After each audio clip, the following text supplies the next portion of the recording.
Guess I'm live again. I had to reboot a few times. Something's wrong with the signal today. I don't know what it is. So I'm throwing my 6-inch bait, so we're going big right now. We're going for a big bass right now. So, limits. Gosh. All right, reconnected. Gosh, I don't know what it is. Not a good signal today, guys. I'm sorry.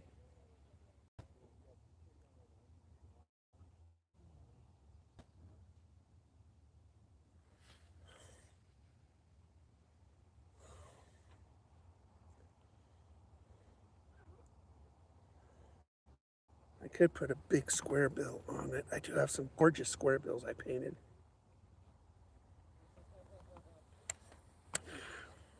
We're not getting a hit on this, so I'm gonna put this in.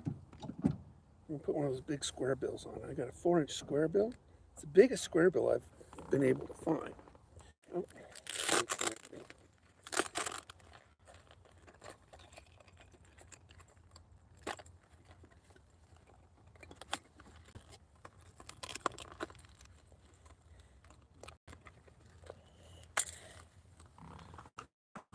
I have repeatedly caught personal bests on a black magic type of design. Now, this particular one isn't exactly the black magic design that 6 Sense has, which I do have, but this blue that I put on it, you know, bass don't see blue. They can't see the color blue. They don't have blue cones.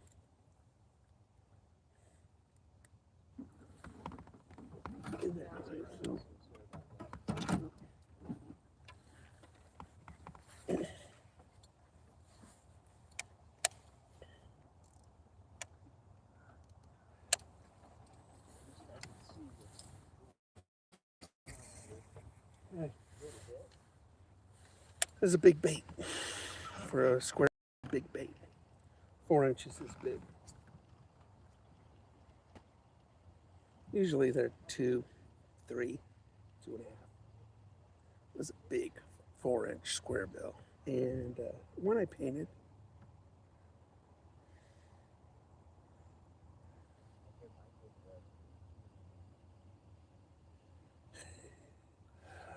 Bad signal today. Seems like it keeps cutting out on me.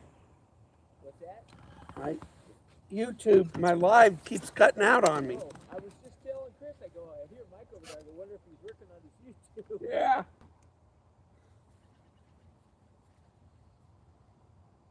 That sure was fun being out with you that day, Mike. Well, I'm glad you enjoyed it. Really did.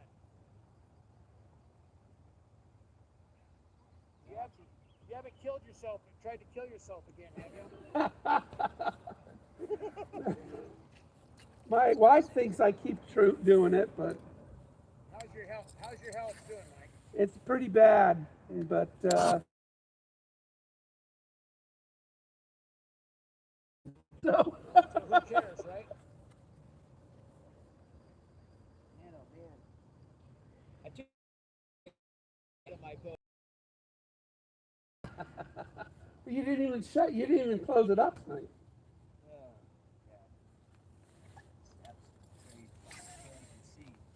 This thing's only going. This one only dives about 2 or 3 feet. It's a rather shallow diving square bill. I mean, typically they go 4 to 6 feet, not this one. This was like 3 feet. And you got to reel this one in fast. One thing about using hard baits, each hard bait has a temperament, has a desire, and you've got to fulfill its desire. And it's real speed and it's action. So, good morning to you. Hopefully we won't lose signal much. I don't know. We've been losing signal a lot. Haven't caught anything, so you ain't missed nothing.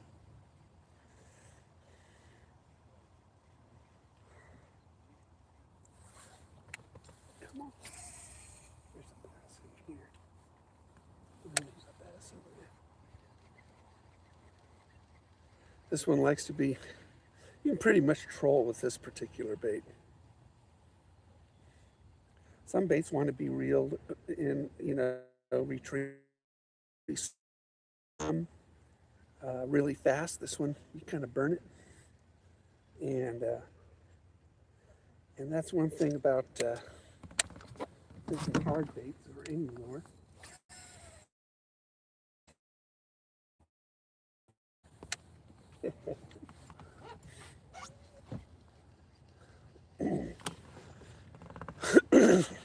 Ooh.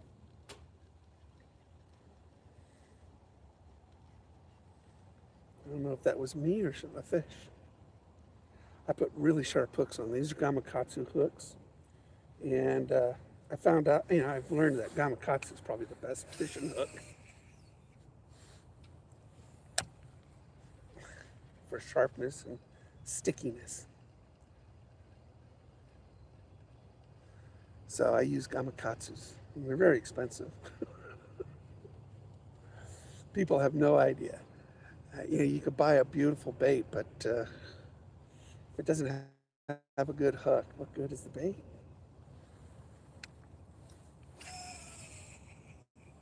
Get in there. Yeah, baby. Good morning, Lorana.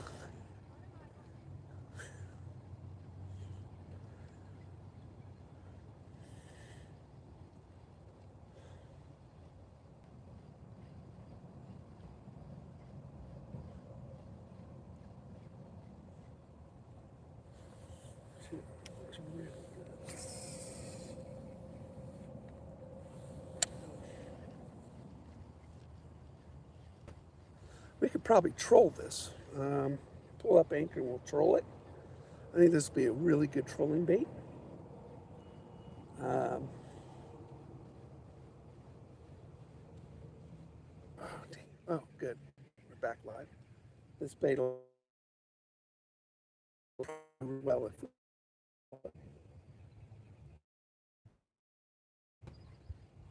So I'll pull up anchor and we'll give it a troll.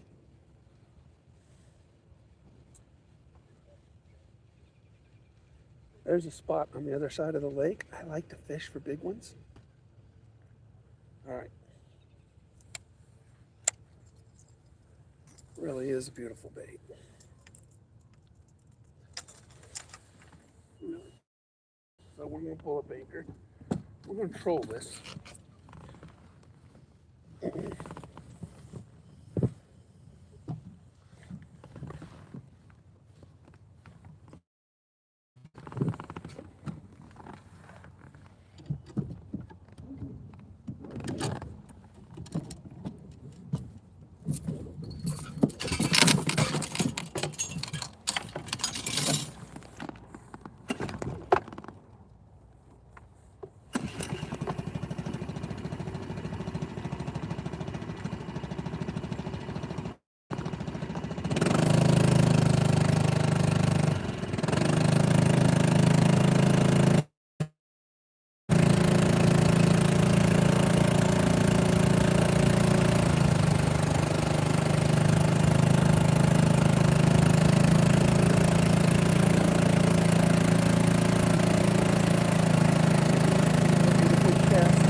But I should put a big GPS on my phone, but we're using that for you guys.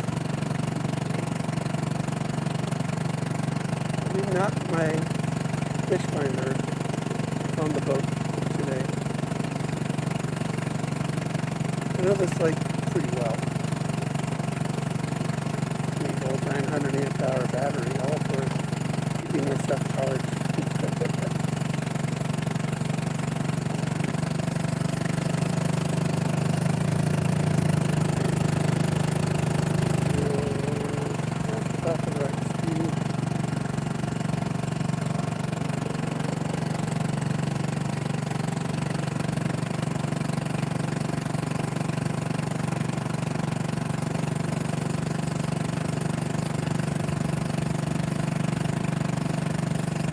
Another fish that might hit this is a brown trout. It's a big bait. Ground for love. And we got some really big ones. Got that 29 inch on the video in this lake. We're in about 10 feet of water right now. About where you want to be for bass.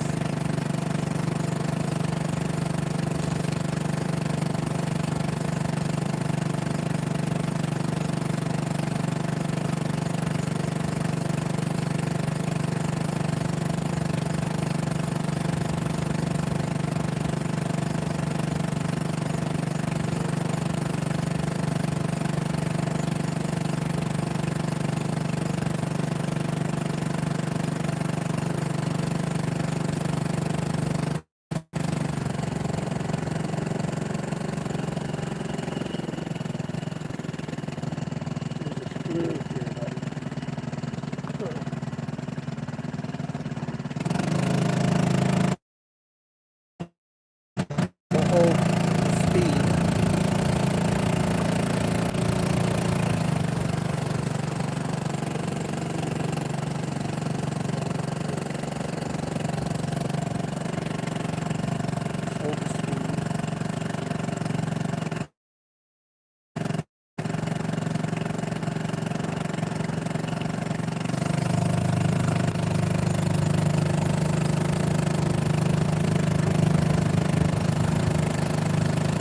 Now, typically, this area here is a smallmouth field, long bait smallmouth.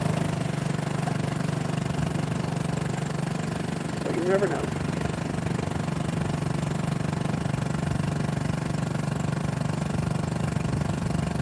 Looks like we're getting lost. We're just diving deeper than we expect.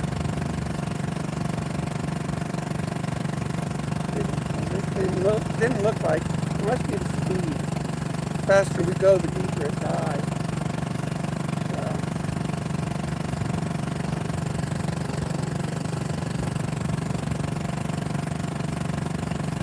Problem about hitting rocks is that that's also hitting my hooks, and that dulls my hook. I really don't want to hit the rock. Not unless you got a really deep diving bait with a big, lip on it. Then it keeps the hooks from hitting the rock, and all you're hitting is the bill.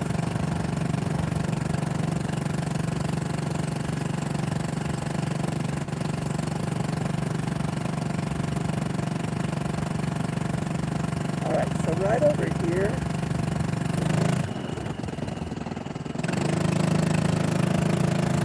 this is a good smallmouth area here. So we're going to switch rods.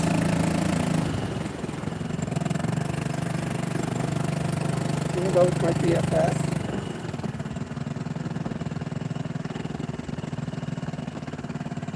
I'm going to go with my BFS and work this thing right here along the shoreline. So I'm going to switch baits. I'm going to work this area here. Typically, you can catch a 2-pound, 3-pound smallie right here. But they spawn here too, so you catch a lot of babies. So this is a good spawning area for the smallies. The smallmouth do fight better than anything else per pound. So I kind of have a subsurface bait on it right now. This one only dives about a foot.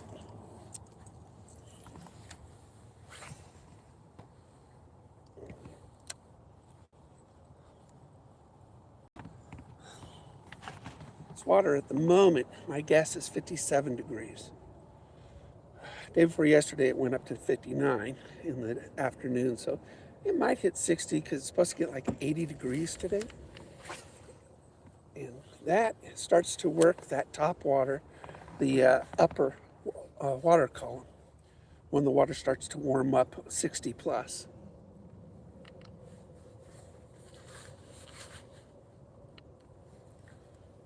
All right. Come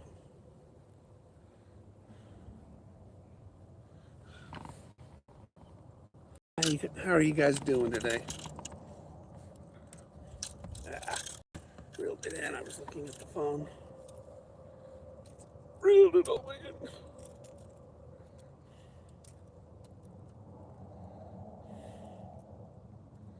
So the equipment I'm using, this is a trigger, 7.5-foot Cajun rod. It's the closest thing to an ultralight rod that they have. This is a Shimano Aldebaran BFS reel. We're gonna have to get a little closer so I can hug that bush line.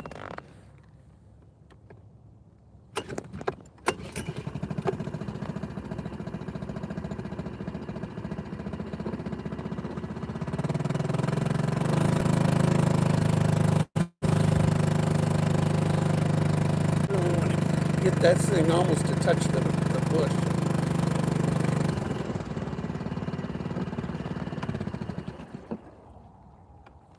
That's what I want.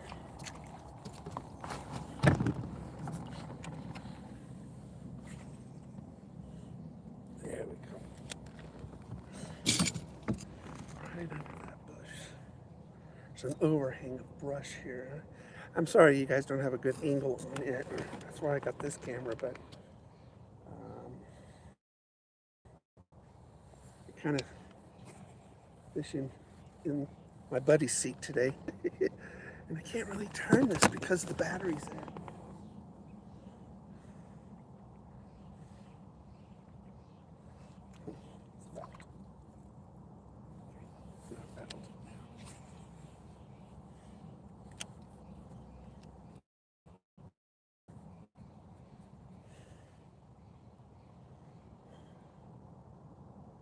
And like I said, they breed in this spot, and so you're going to catch a lot of. And in order to sift through into any of the bigger ones, get in. Fish are ambush predators, so they're basically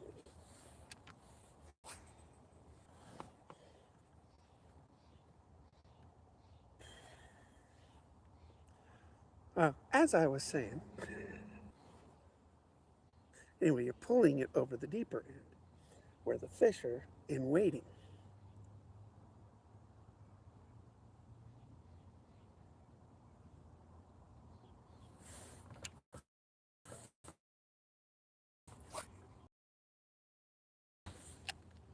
Which you're basically fishing its natural instincts.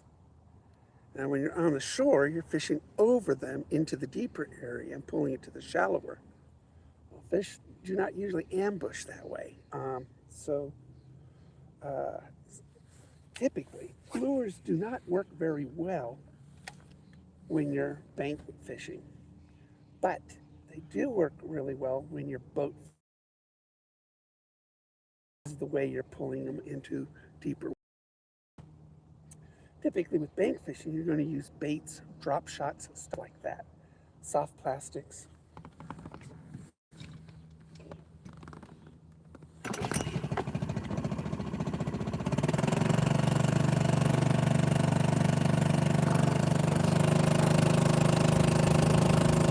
And that's why you gotta, bank fishing is very successful if you use the right bait.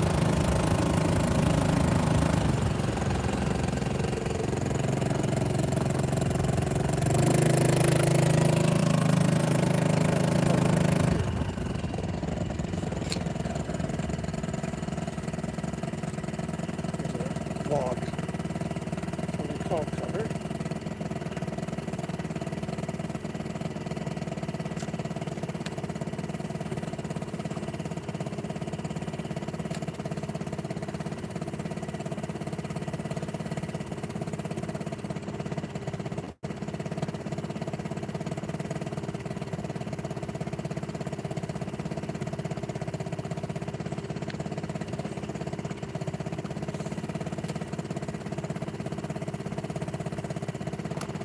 may have to go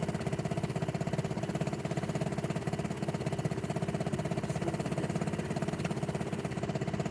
You guys a little deeper.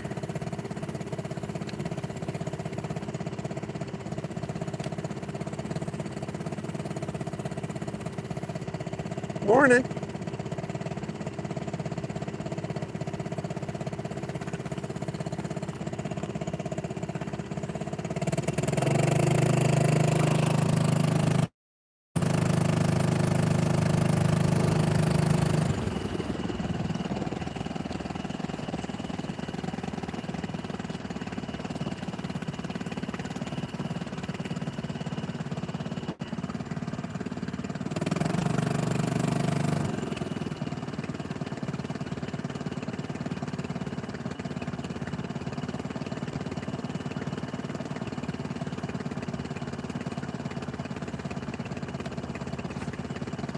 This particular bait, I think, it's a very natural looking bait.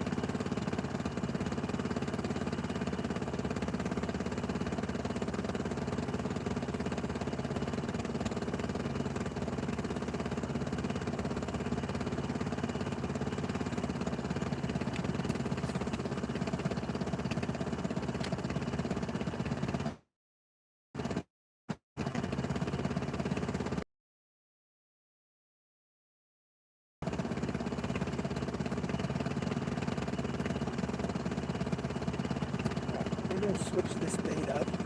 I mean, I really want the natural bait like this.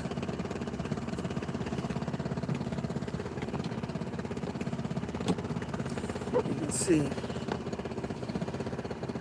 sort of a bass, largemouth bass design on it I put on it. And I painted that. I paint all my baits typically.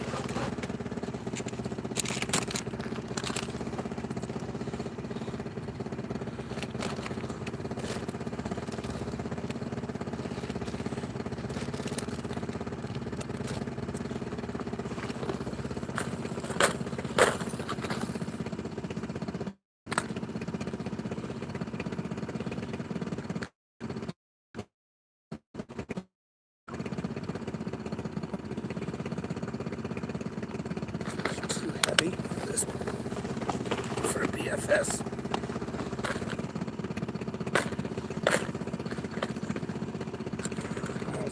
Here's a good one.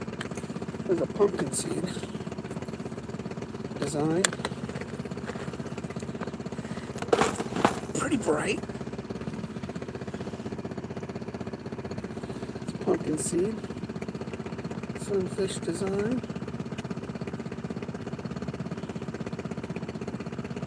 Did not paint this one. This is one you can buy on 6 cents. Put a few in there and I ended up catching one. Now this you actually reel fairly slow.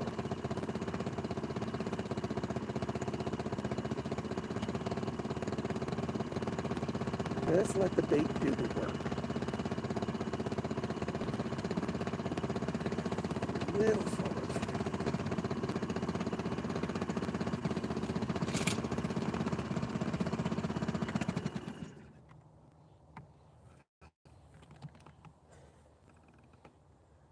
You're just going to let the bait wiggle and do its work. You really don't. Oop. Oop. Oh, I'm stuck on something.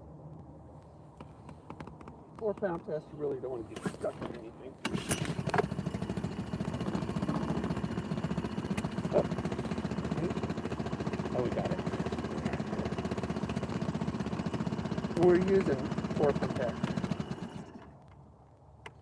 So, yeah, just real slow.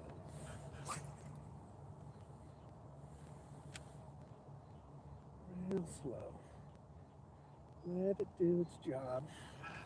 These baits have their own action. And when you use a new bait, throw it in front of you, look to see what speeds it likes, what twitches do to it, if you can get it to switch directions. Stop, pause, straight retrieve. slow baits do not like to be burned through the water. So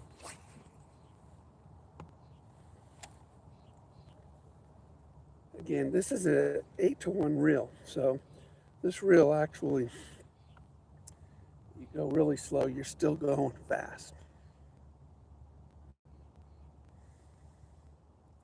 I mean, one rotation every second, still 30 inches.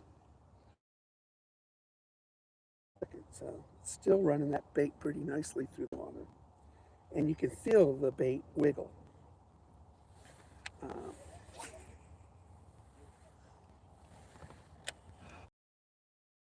And as you can feel that bait running its action.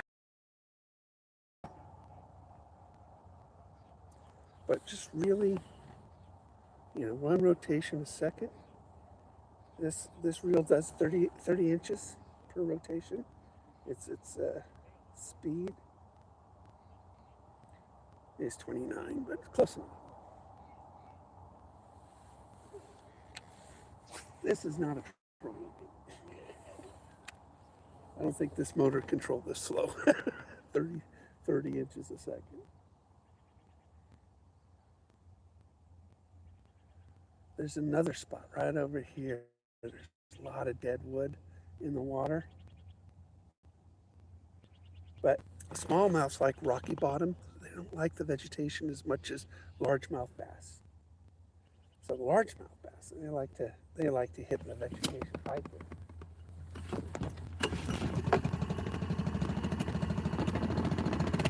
Go over here to the wood. See if we can't find a fish over here.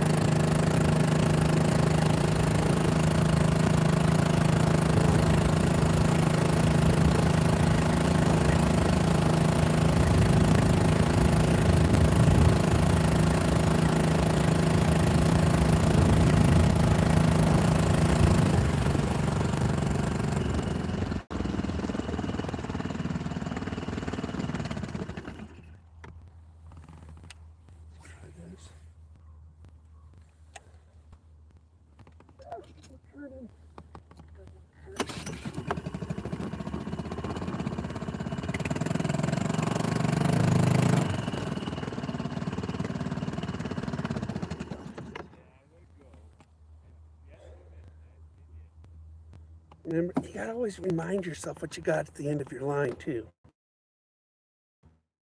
As you're so used to reeling quicker with certain baits, and you gotta remember what you got,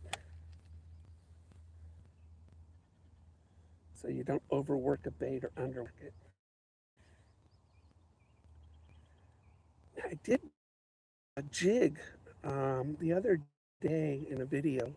I made trailers for it, and they're perfect color for it. So I could put that on the BFS too.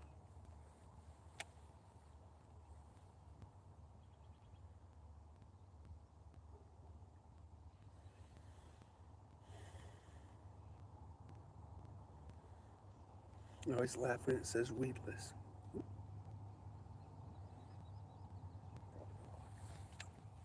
Or a piece of wood.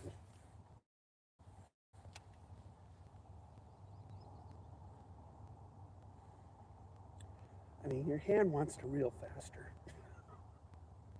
But sometimes slow is the best. Such a dramatic switch too. When you get a hit and you're reeling really slow, it's like on 0 to 60, in beast mode. That's a lot of fun.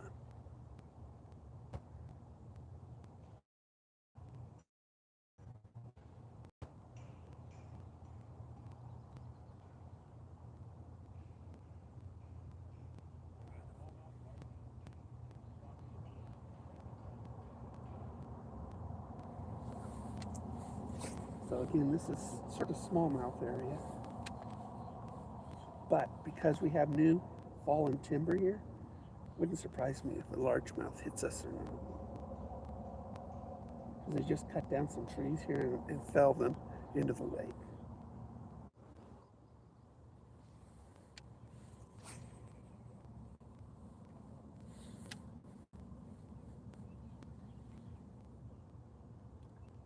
Go slow.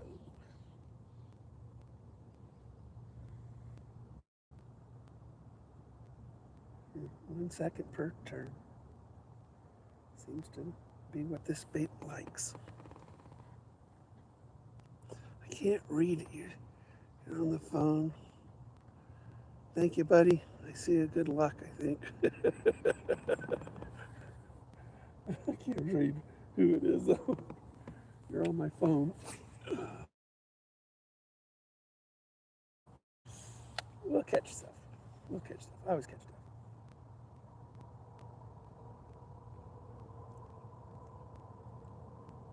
There is, where is that?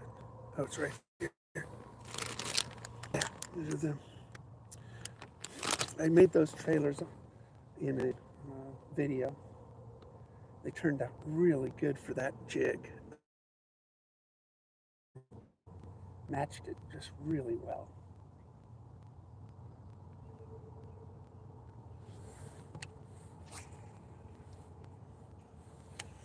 Somebody's got sort of like an inflatable island.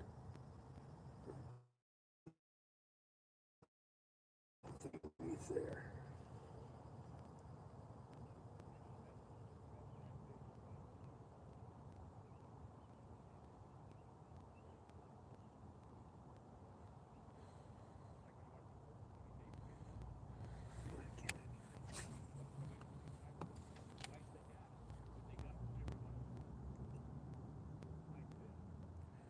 Fish around this boat. Anything hiding under there?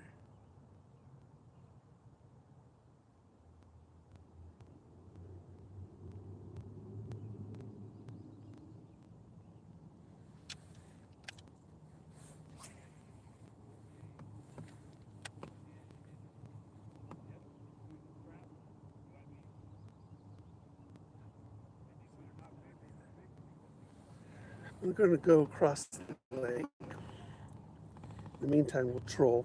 And don't expect a whole lot, but across the lake there is a heavy vegetation area that I enjoy fishing bigger bass. Yeah, 3-4 pounders.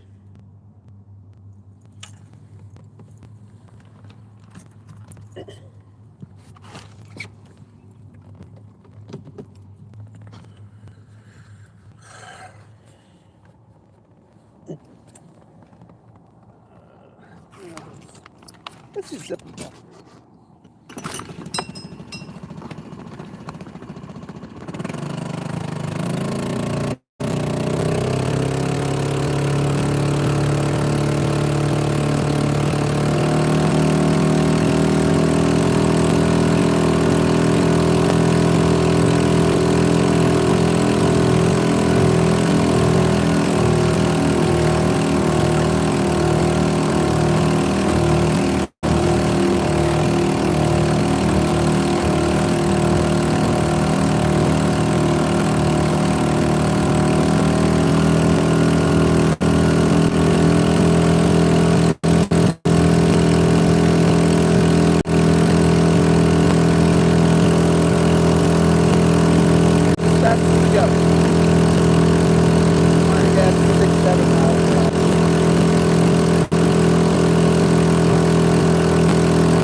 little faster.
Big swim bait on there.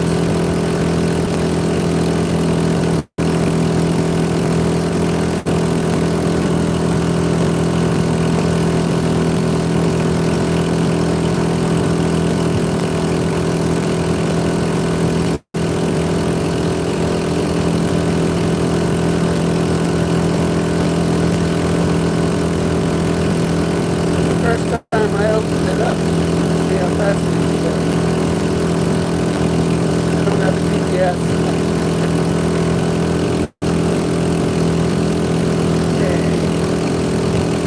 Okay. We're almost there.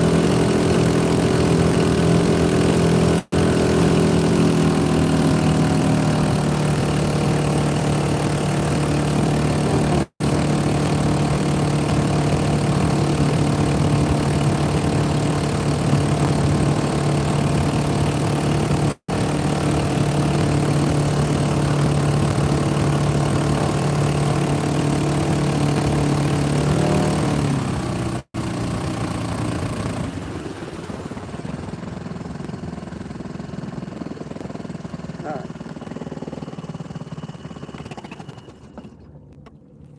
It's an offshore spot, and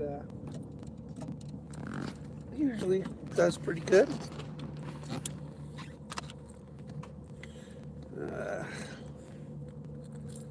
We're gonna put, because there's a lot of vegetation, we're gonna go that swim bait again. We'll skin hook it. I'll show you what skin hooking is.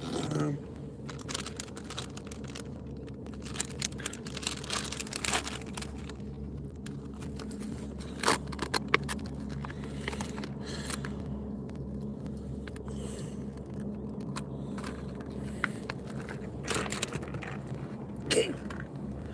Skin hooking is just putting the tip of the hook inside the soft bait. You still get a good hookup ratio, but because the tip is not exposed,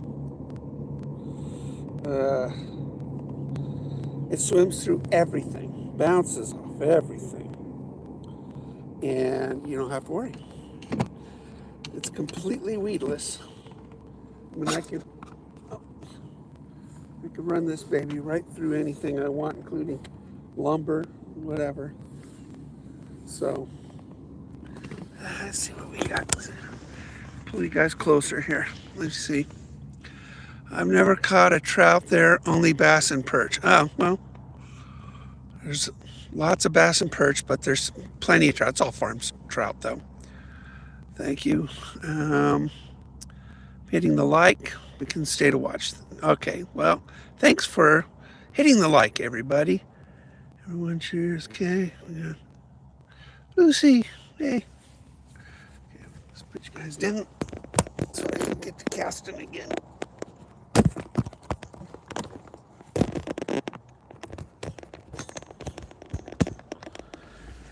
Get the casting again.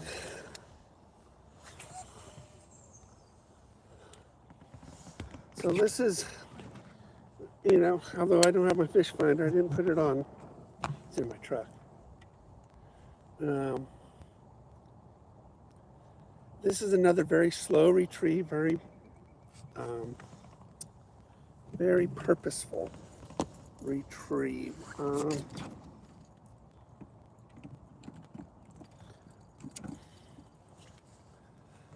We want that to have a nice slow, swim, glide underneath the water through the weeds. So this is about 8 to 10 feet right in here, deep. It's not very deep, even though it looks like we are far from shore, but this Lake of the Woods,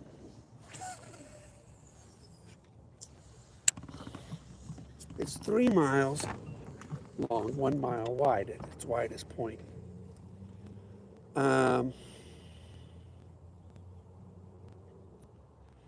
Average depth is 17 feet. It does have a trough that increases that ratio, but most of the lake is 8 to 10 feet. So that's why the bass like it so much in the summer, because water warms up, and also a good reason why it freezes over in the winter. We ice fish this lake. We love to ice fish this lake. That's a new log sticking up there. I'll never that be there ever. We are going to cast over to it. See if we can't get something's attention.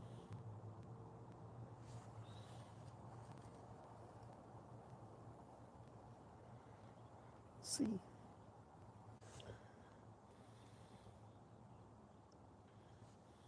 Let's record. You never know. Usually when I stop recording, that's when I catch something. And nobody believes. This thing has voice commands, but I've forgotten. Let me see. Acaso, start recording. Acaso, start recording. This guy, I don't know how to do it. I've forgotten all the voice commands. Just press the button. Just press the button, Mike.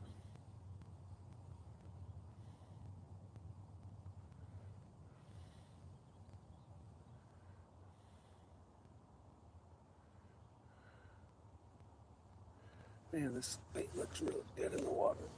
If I was a fish, I'd hit it.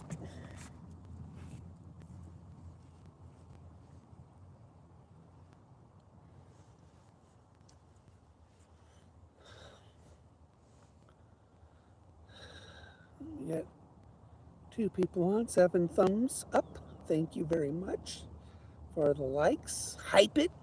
I don't know what that means, but I hear people say, hype the video. I don't know what that means.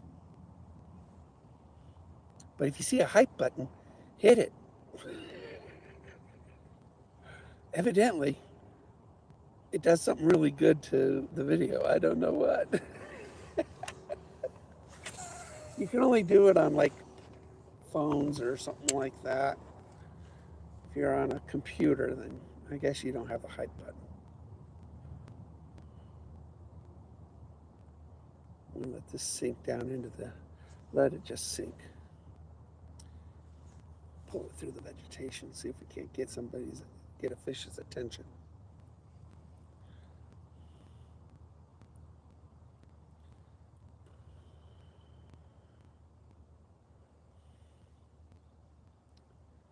I'm going to hit that log on this next cast. We'll see. Something's under it.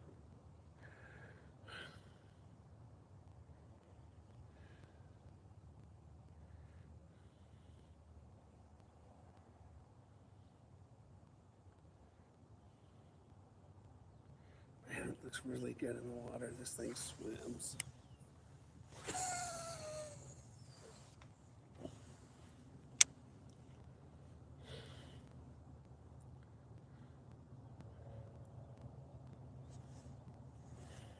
Good lily pad area right over there when it gets going. This bait too is a good lily pad bait because you can skin hook it and jump it from lily pad, let it fall. It swims down. You sometimes get it in between lily and then jump it back up, jump it, and then let it fall down in between the lily pads. It's actually a pretty good bait for lily pad fishing.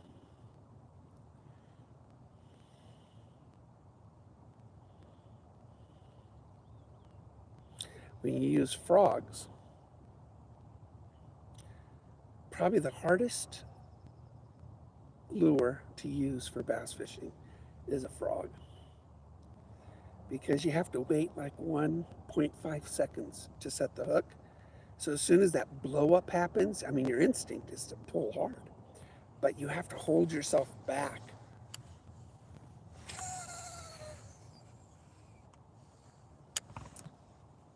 Keep yourself from setting that hook, because they got to turn and it's the angle, or else you just pull it right out of their mouth. That's one thing about largemouth bass. They have large mouths, big bucket mouths. And the bucket mouths just give it a whole lot more advantage of creating slack when they're shaking their head. And I don't know, it's just, they have an advantage. Smaller mouth fish are easier to land. So, I mean, if you wonder why sports fishermen go after largemouth so much, it's because of the challenge.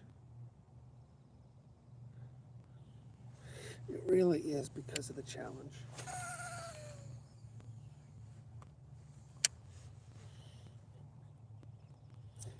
And I've never landed a double digit, not even close. And they're just hard, really hard to land.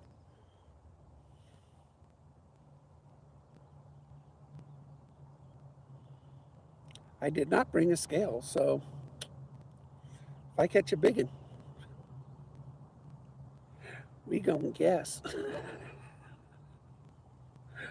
I didn't even bring my ruler. Huh. Totally unprepared.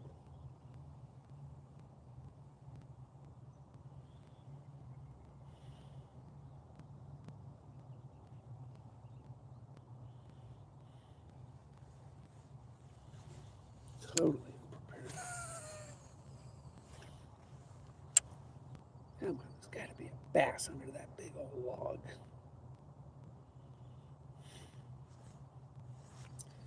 Throw a drop shot over there.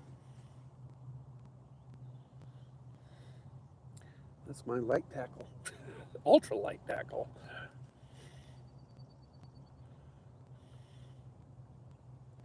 This is my heavy tackle.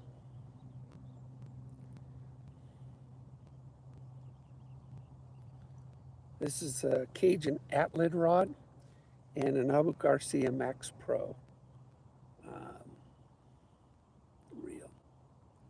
The Max Pro for a bait caster is probably one of the better values that you'll ever have. I mean, it has a really good braking system. It feels good in your hand. It's not heavy.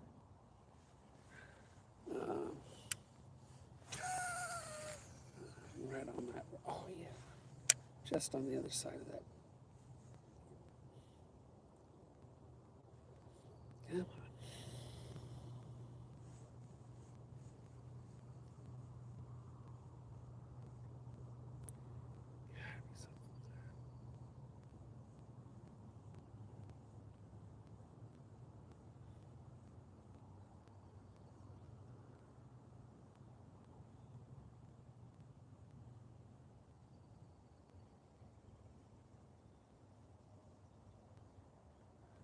Such a pretty morning. It really is a very pretty morning. Man, this is a good looking lure. Just on the other side of that log. Really working that log. Bass like to hide underneath big structures.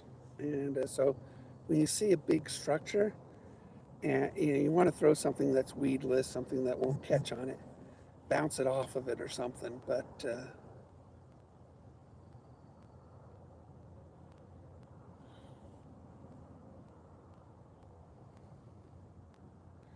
and change the different presentations. Stop, start, fast, slow.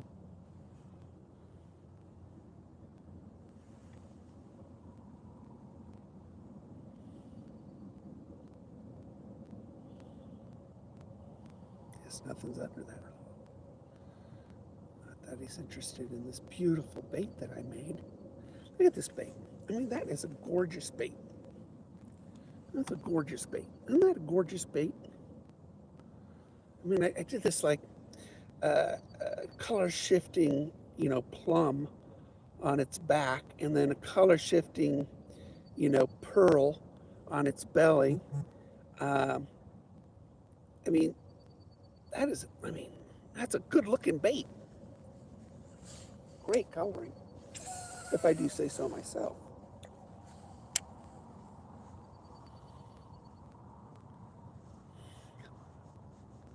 Gotta be something there. Come on.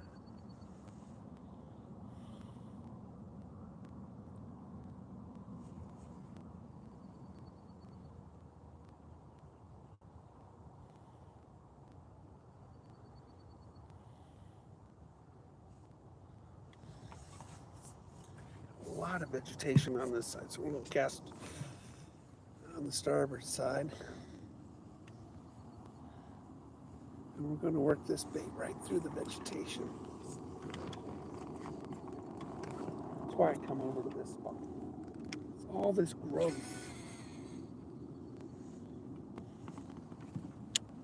Let that sink down to the bottom. Sort of, pull it right through the grass. We won't get snagged because I skin hooked it. We're going to pull it really slow, right through the grass.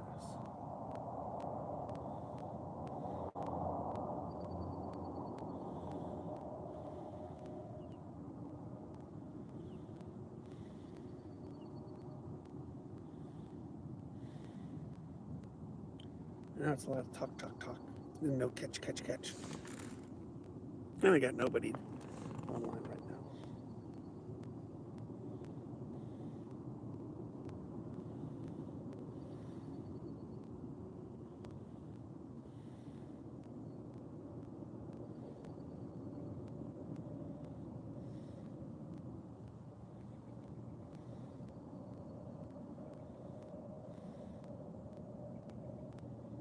Yeah, that's perfect.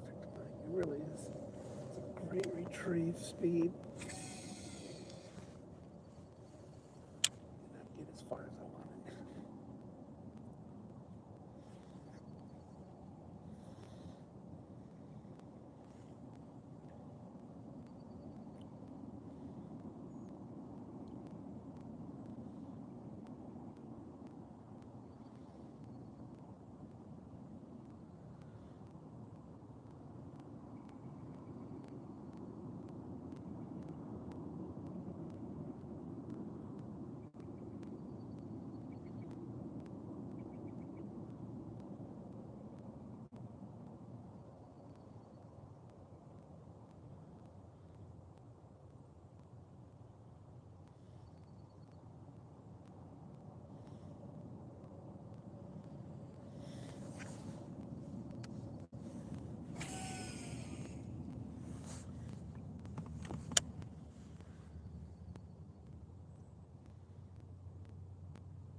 I know, I'm working it. Hey, Got a couple people on. Still working on it. Working on an offshore spot that I usually like. Now, it's beginning of the season. You never know. I mean, it's beginning of the season here. I'm in Southern Oregon. The water's not even 60 degrees right now. So, but everywhere else is hopping. But it's going to get It's going to be a warm day today. Brought my suntan lotion. The other day before yesterday, I went home and I was pink.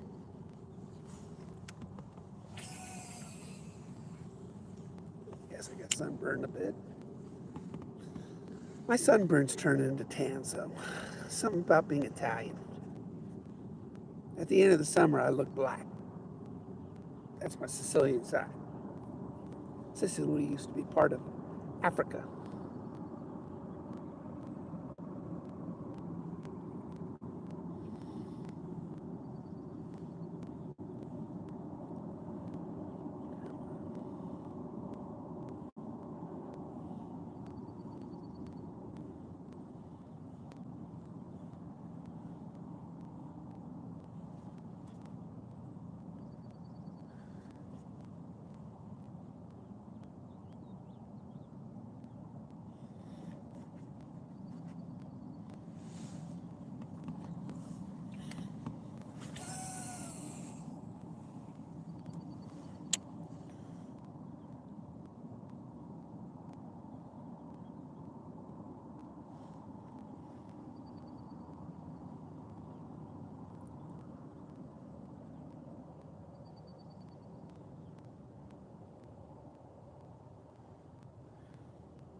Change the speed just a little bit. Just increase the speed just a little bit.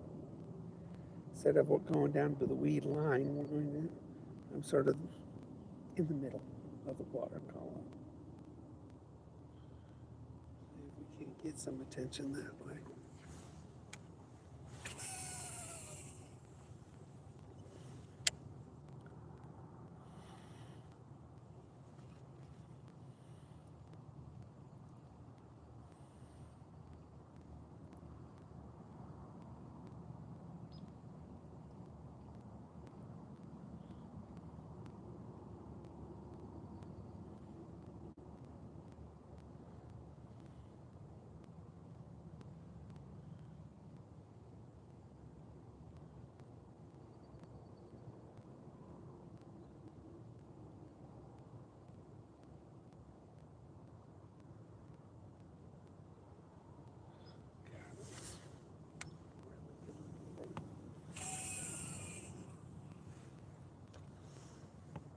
I made it, and I keep going on about it, but it is a good looking bait.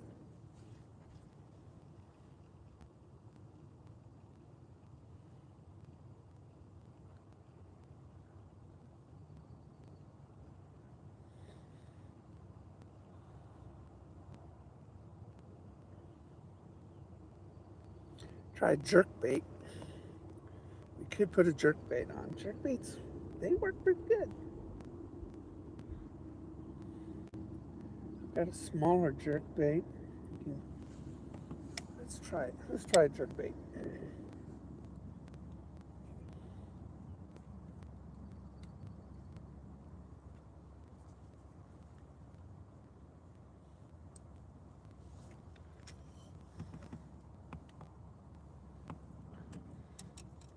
I'm gonna leave that square bill on. What that'll do over here. This pumpkin seed square bill on my BFS. More than likely we'll catch a small largemouth.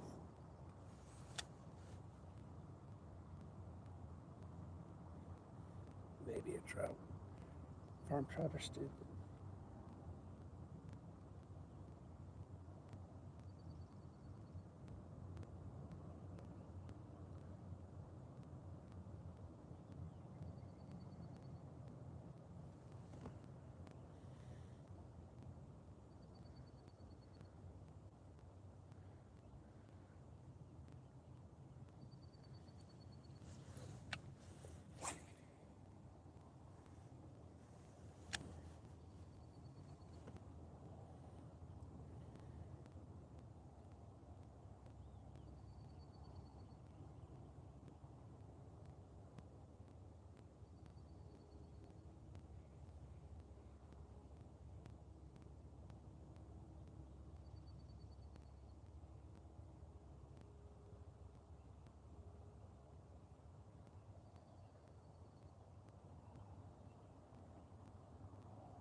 some lily pads over there.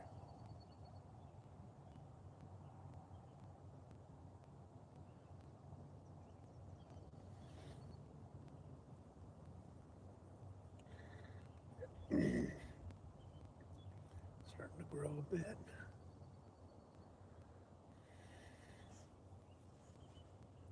It's by the river. There's a river creek that feeds right over here.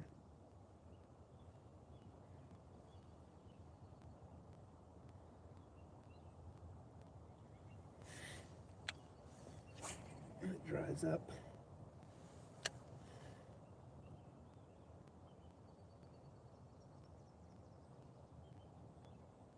When you go small baits, you catch more fish.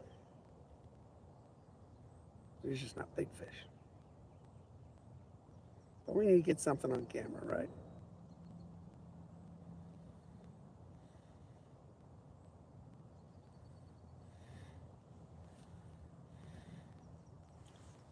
Select on a plant.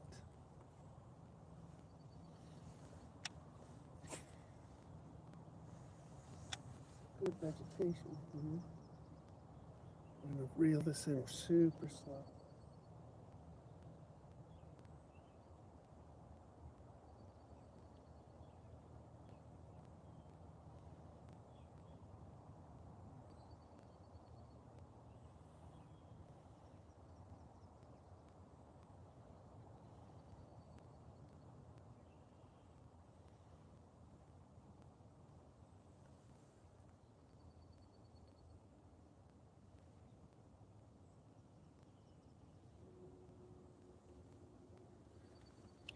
See any fish?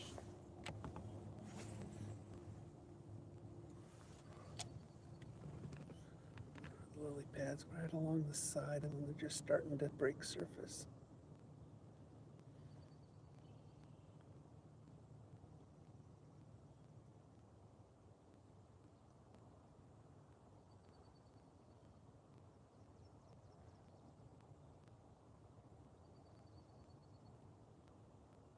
I love the quietness of the forest. A few birds here, there.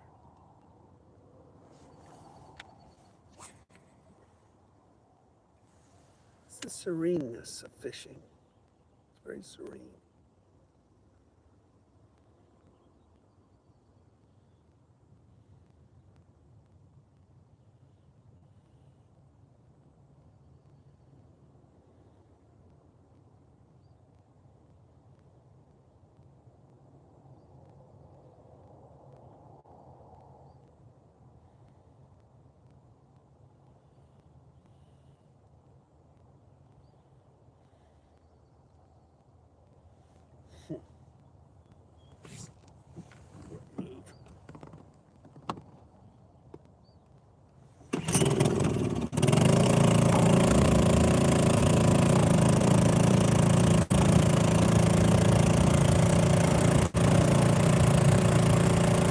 Boy Scout camp, but I don't know what they call it now. Now the girls are Boy Scouts. So. Scouts?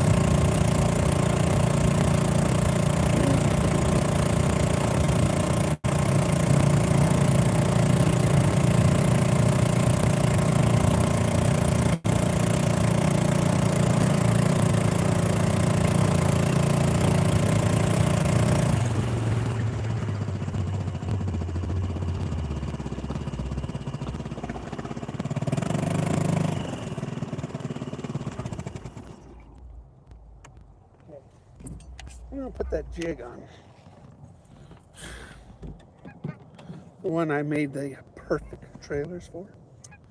That's what we're gonna do. Jig. Get jiggy with it. Where are you?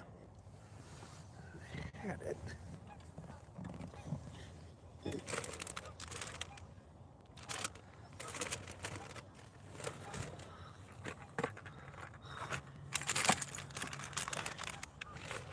Where are you?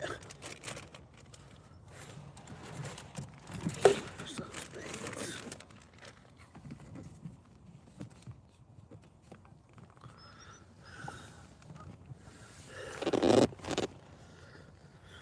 I know it's here somewhere. Just had him.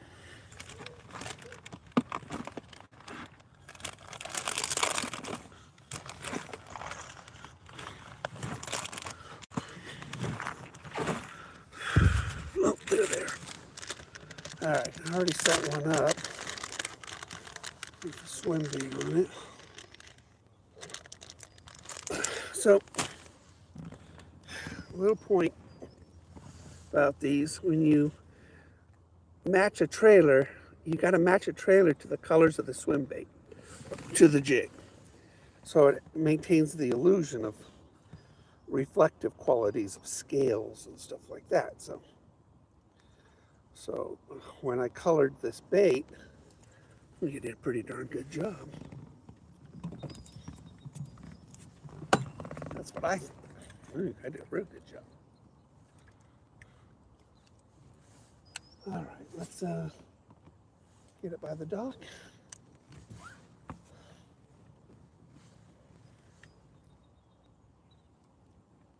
Swim it to me.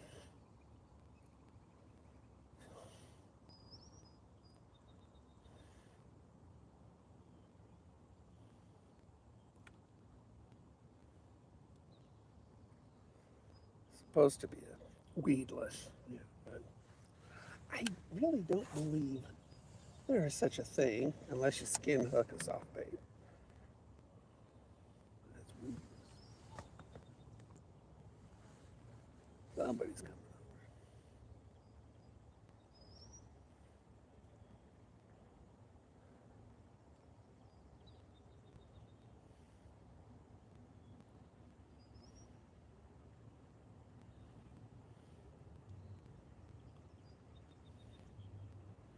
Does look good in the water, so you can throw it in the lily pads.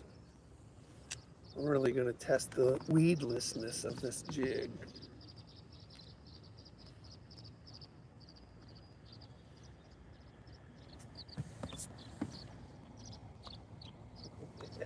Must be a buddy coming to visit.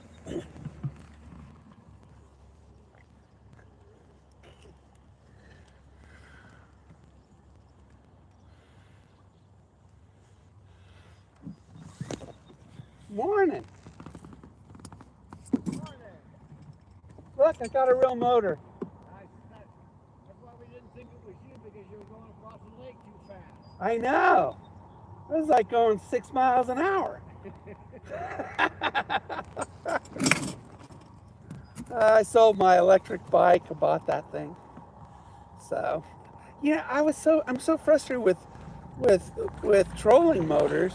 They only last 3 years or so, and you pop on about $300 or $400, and these things just my trolling motors don't last. So it's very well. I do use it a lot. And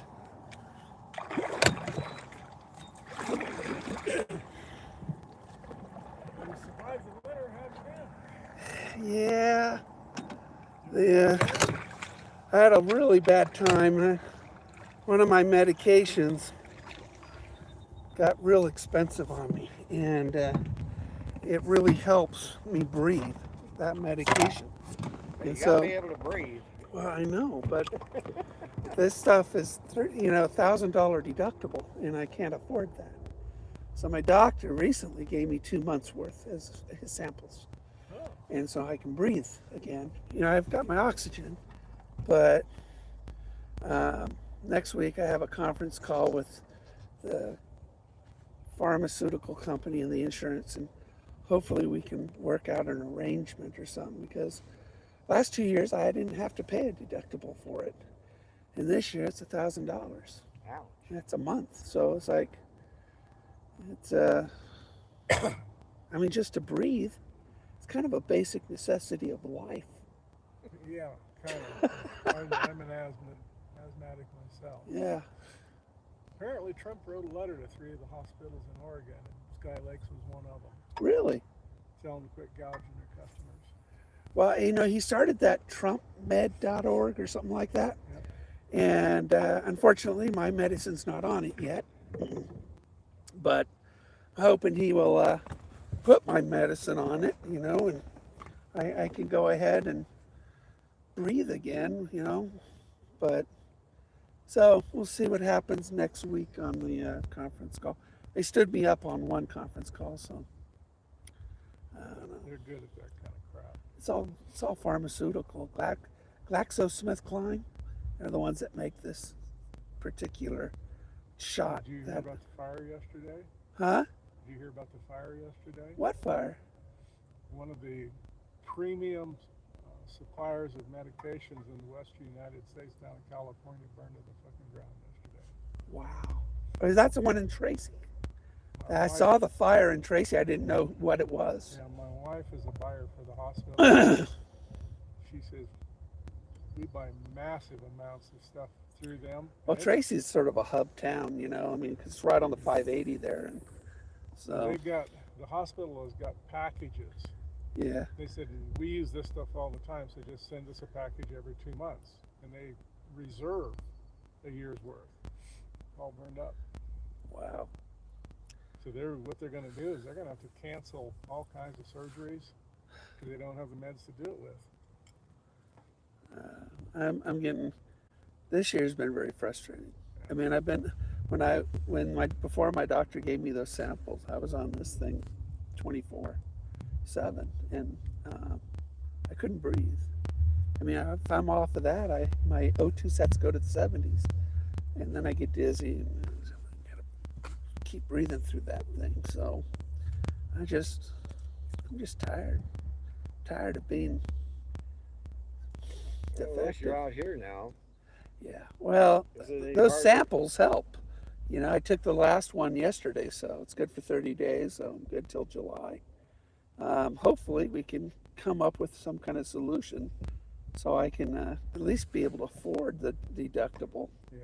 $1,000 is just too much. The insurance companies are having a hard time just like everybody else is, and their response is just to hose us.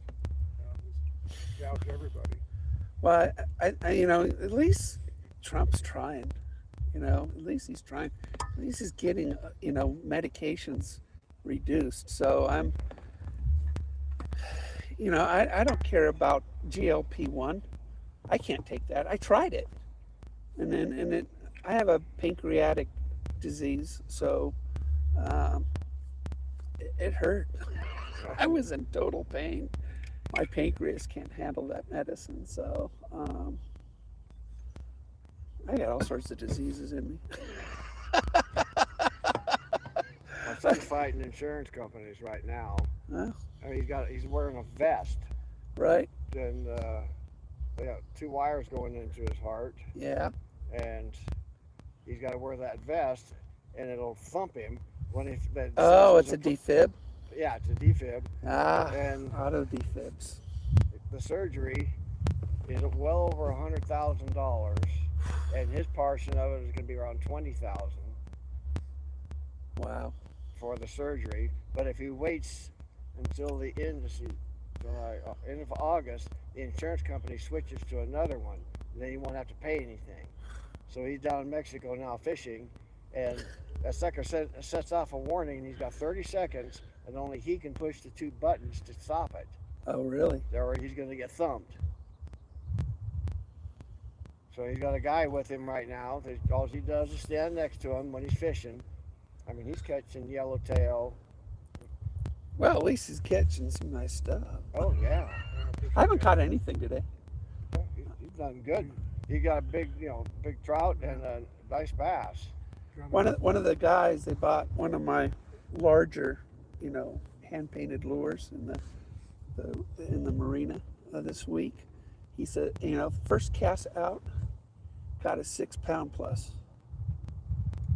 bass. Right here? Took a picture of it and weighed it and put it back in the lake. But Whereabouts in the lake was he, did he say? the marina, he works at the marina, and he just tossed it. and he reeled it in, and big old 6-pounder hit it. Catching a trout eater. Yeah, exactly. And he, he beat my PB, but at least he did it with one of my baits. So makes him real happy that Is that wide bait? Well, you know, this, I'm fishing with this one right now. Swim bait.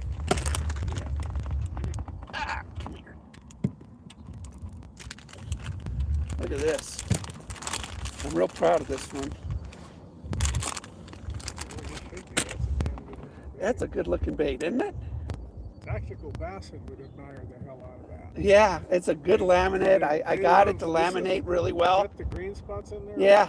Yeah, they like the blue, but that looks like. But see, that's also, I put a color shifting pigment in it, a mica powder. And so, you know, the pearl on the bottom is real, I mean, it's very pearlescent, the belly of it. I'll keep it. We'll definitely fish that. It's a good, I know, I'm working it, you know. And, you know, I skin hook it and pull it through this stuff. We've been over at Hyatt. How's that? Absolutely hammering pre-spawn largemouth. I mean, This time of 20 or year we 30, get pre-spawn. 20 or 30 a 20, piece. yeah. Oh my gosh. Yeah, in 2.5 to 3 hours. Yeah. Oh my It's goodness. just not even a half a day. And they're buried in the fucking weed beds. Yeah. And what you do is we've been throwing, they like black and blue over there because the water's a little deeper. Right. But you put a black and blue chatterbait on with a spunk shad, Yeah. you know, the pintail. Yeah. Throw it out there, and I mean, you turn the handle, you're instantly hung up in the weeds. So use a stiff rod, and you just rip it out of the weeds. You only want to move it just as little as possible. Yeah. If you want to explode it out of those weeds, and start cranking, and immediately catches the weed again. And you rip it again. So this gives you a workout. Yeah. But in between the rips, you rip it, and you start reeling, and they've got They hit it. And then we started throwing just plain old swim jigs with. That's what I'm doing. Panorama? That's what I'm doing on this one right now. So. Exactly. You seen the panorama that come out? Uh-oh. I got a new mold coming in. The urchin. They look like urchins. Oh, okay. Like a sort of like a Sci-Fi. fuzzy dice, but Yeah. but it's all plastic. So I have a new mold coming in a week. And this one's caught so goddamn many fish. The color's almost done, but it's colored like a crappie. I was looking at that. Now I like that because that's colored like a perch. Yeah, this one, I actually blended this particular bait for this, Perfect perch. yeah, Your orange needs to be under here. yeah, Boy, that's a good looking bait. yeah, I did that one just a couple weeks ago, and so, And you're fishing them upside down, huh? yeah, I thought it would be interesting. It's hiding the hook, it just makes it a little less weedless, Yeah. but, you know, it's a split belly, so, you know, that's a hook slot. So should still catch my bass, Yeah. you know, because it's still really soft right there. Yeah. Well, you've got enough exposed hook, it doesn't matter. Right. But yeah, it is upside down. I figured let's see. How are you guys been? My hip is killing me. Yeah. I went to the VA Friday. The doctor there is going to get me set up for an X-ray, then an MRI. I'm hoping I can do it by phone because I've had another surgery on my hip. They took my butt muscle. Oh my gosh. They took my butt muscle and moved Pumpkin it. seed. That's a pretty pumpkin seed. You can fish that on a drop shot. You can fish it on a swim jig. You can put just nose hook it. You On can a drop nose hook shot? it. It's a soft plastic, so nose hooking it, you're going to lose your bait on every fish you catch. How are you gonna put it in a drop shot? Change your hook on the drop shot so it's a little longer shank. Go ahead and check one of those. Let me see one. And what I've been doing. That is beautiful. Look at that. Yeah, I'll tell you what, I just put them on a jig and fish them on the bottom like a dead or dying fish, Right. So just and they'll pick them up and grab them. Last year, Caught several doing that. That's a They're, good, they're looks real like a soft pump- plastic, so what looks you like do? a pumpkin seed. Yeah. So what I do is I super glue them onto the hook. Oh yeah, yeah. You put them on the Yeah. hook until you get that last little bit and put some Yeah, super put glue, some shove super them glue up on in it. there, and they last a lot longer that way. Probably work really good on a bigger chatterbait. You can put it on a chatterbait. Yeah, I could see a big chatterbait. Yeah. You know, Yeah, I've put got a that on few of those. jackhammer. Yeah, that would work out really well. That's a good looking paint job. Although they don't paint it, they just dye it and stencil it. But still, that's good looking. Yeah, the only So this drawback one on actually comes through the bottom, so it's designed to do this. Yeah, and if you want it to run Not this. straight up like this, boy, you got to be careful how you put it on the hook because Yeah. it wants to roll over. Yeah. Well, you need to have sort of the, what do you call it? I don't know. I have it down there someplace. But you know what I use for that is a weighted beast hook. On that an 8/0, and it's a weighted 8/0 beast hook, and that's what I use on that, and that keeps it straight for me. And then I skin hook it, and I can bring it through any of the stuff without a problem. I can even throw it in lily pads, which I enjoy doing, because I'll pop it and let it sort of swim down in between the lily pads, and then the bass will hit it. I think, haven't proved it yet, but I'm, you familiar with the California swim jig? What it is, it starts at a 1/2 ounce. I've got 1/2 ounce and 3/4 ounce. It's a big swim jig, 5/0 hook. You put that kind of swim bait on it, that size of swim bait on it. Yeah. And With a 5/0? with a 5/0, Seems small. and it's it's got a weed guard on it. And you fish it the way I was talking about, where you get Right. it down into the weeds and just you're wanting to get it hung up so you can explode it out, Right. and that draws big bites. Yeah. Not really big bites. So that's what I'm going to do with this. I'm going to put it in a California swim jig. And the thing is the one thing that I have found, That's an 8/0 on that. yeah, and that fishes really, really well. You Yeah. skin hook that and drag that down through heavy weeds. Yep. That's what I do with that. Damn, you hit that one out of the park. I did That's too. beautiful. I know I did 5 of those. There's 5 of them. Boy, I didn't notice you get the light right next. Yeah. Down the side. Oh, the coloring, it really reflects it. It's almost metallic What do looking. you call this? That color? Has it got a name? No, Okay. I made it. You look at the. I made You it. look at Rafino color. you look at everything that tactical shad guys have influenced, right? Uh-huh. It looks like that. But look at when the sun hits it. Look at Yeah. look at the shift on it. It really That's. beautiful. I'm probably going to want a bunch of these. Yeah, I did. I made 5 of them. See, there's a few more here. I'll tell you what, make a bunch more. Yeah, look at that. I can So use, pretty. Yeah, I can use some. Look 10 at that. of them easy. Do Such a beautiful bait. you have the option of a solid body without the split? No, not on that mold. Okay. It's got to have a split. That mold comes. That's a hand pour, and it comes with that split. So Well, if I need solid, I can actually just glue it. yeah, you can glue it. Yeah.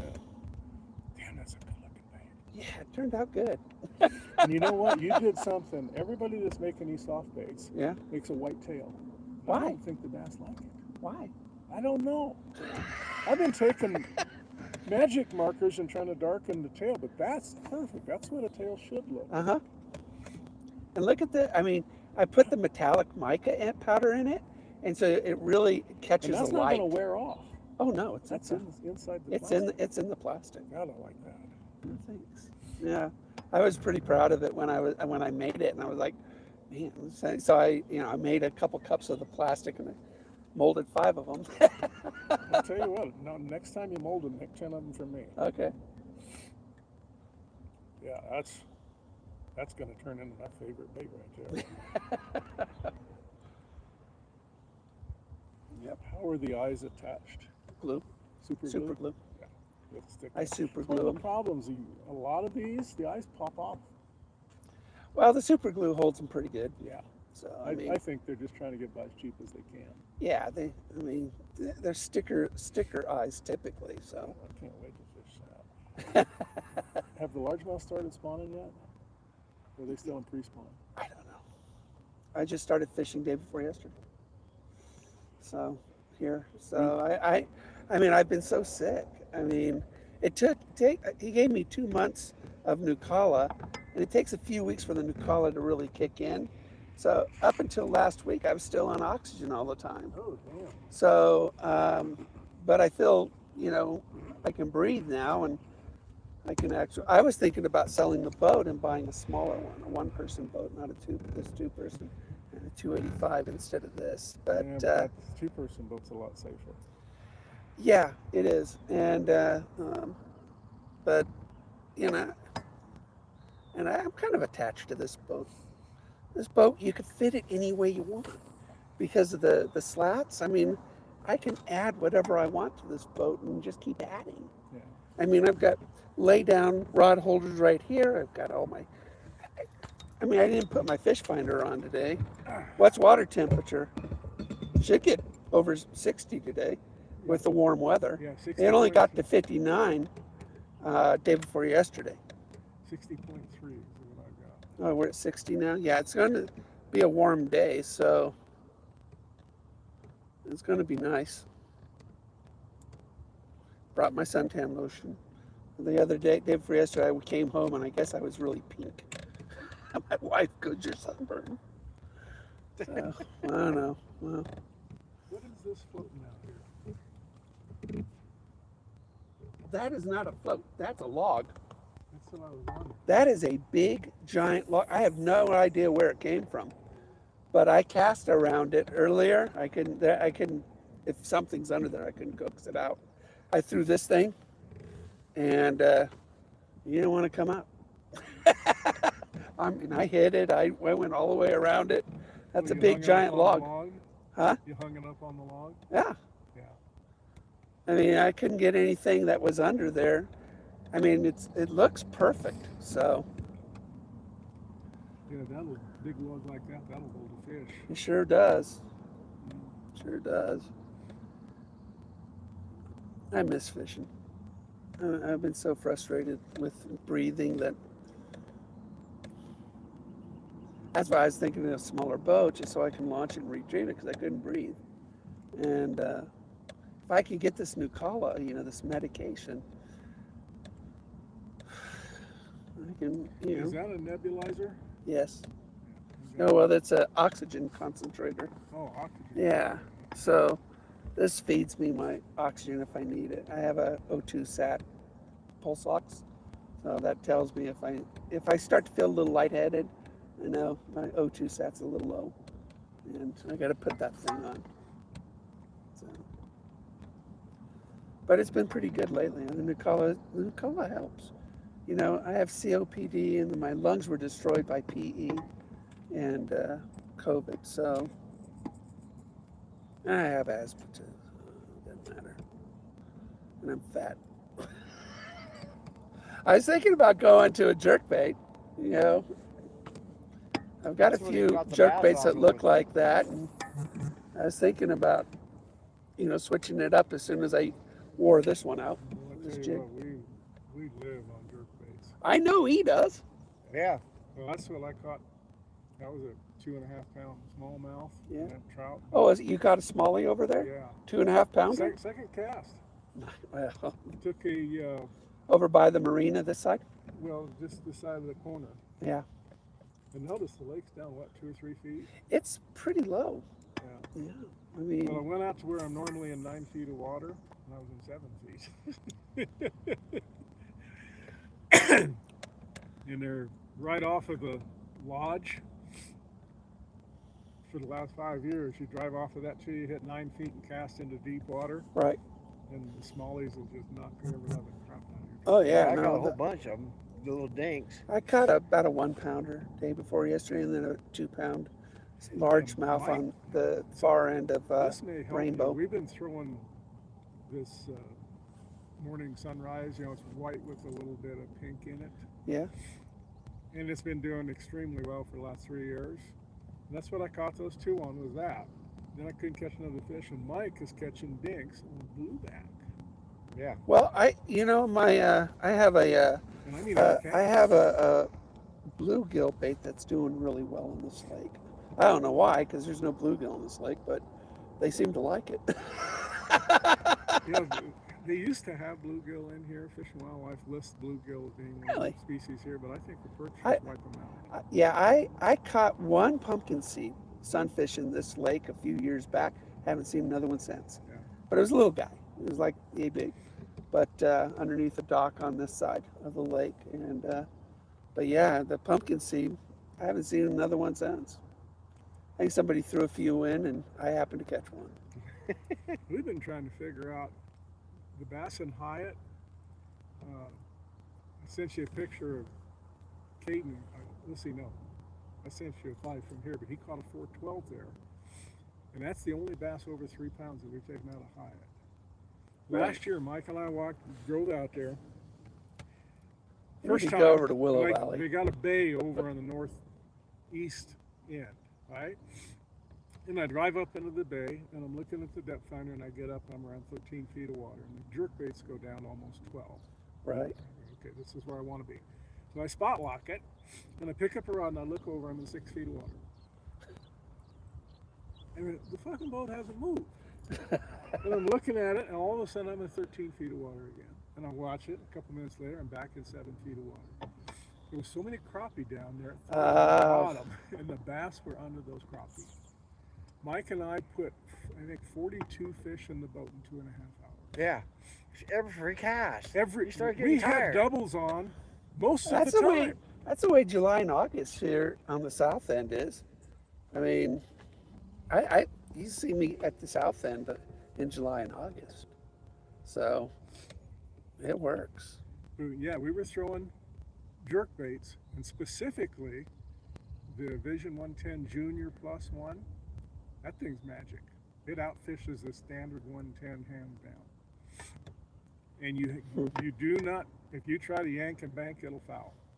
You do it with little twitches. Little twitch. It is lively as hell. And we don't hardly throw the standard jerk bait at all anymore. Standard Well, you 110. just did. I mean that. Are you throwing a junior? Yeah, that's the one that's junior. Yeah. That's the junior. The right standard, I've got on another pole over here behind me. Oh, okay. Because it goes a little bit deeper. there. You've got a standard on there. Are you getting any top water? No. Well, Yeah, that's he- what you he just throws threw. top- He You throws, just threw a pencil bait. Yeah, I know. yeah, It's he a- throws top water when the ice is just out. Yeah. He doesn't care. He I just don't wants to care. throw top water. I just want top water. Well, so do I. I don't care if I catch There's it. the junior plus one. Yeah, I saw you throwing it. Oh, look at that pearl on it. Or the Yeah. purple. And boy, I tell you what, that color You know, combination. purple works good in this lake. You know what the standard was when they first started catching bass? It was a purple worm. purple works. Yeah. Why the hell did they get away from that? Why did they forget that? Purple is a great color, and I mean royal purple. Not just sort of purple, but royal I purple. have been throwing that. Yeah, see, that's sort of purple. Yeah, What I'm talking about is real purple. real purple. That's sort of a Fact is, plum. This one's more of a plum. Do you have a I molded Can that. you mold something in purple like that? Heck yeah. In a roll? Because if you put purple in that swim bait and fish that sucker in the deep water in the summertime when the bass are just trying to get away Right. from the water skiers, I mean, I'll buy some of them. But nobody wants to make just plain royal purple. Why? I mean, this lake likes purple. Is it? Well, most This lakes purple and lavender. Yeah. You know, that one that he caught, that big 6-pounder, that was a lavender purple. You know, big swim bait that I painted. do. Down in California, a lot of guys like to drop shot. And they got one, and it's something margarita or something like that. And it's a little stick one. Right. And it's purple.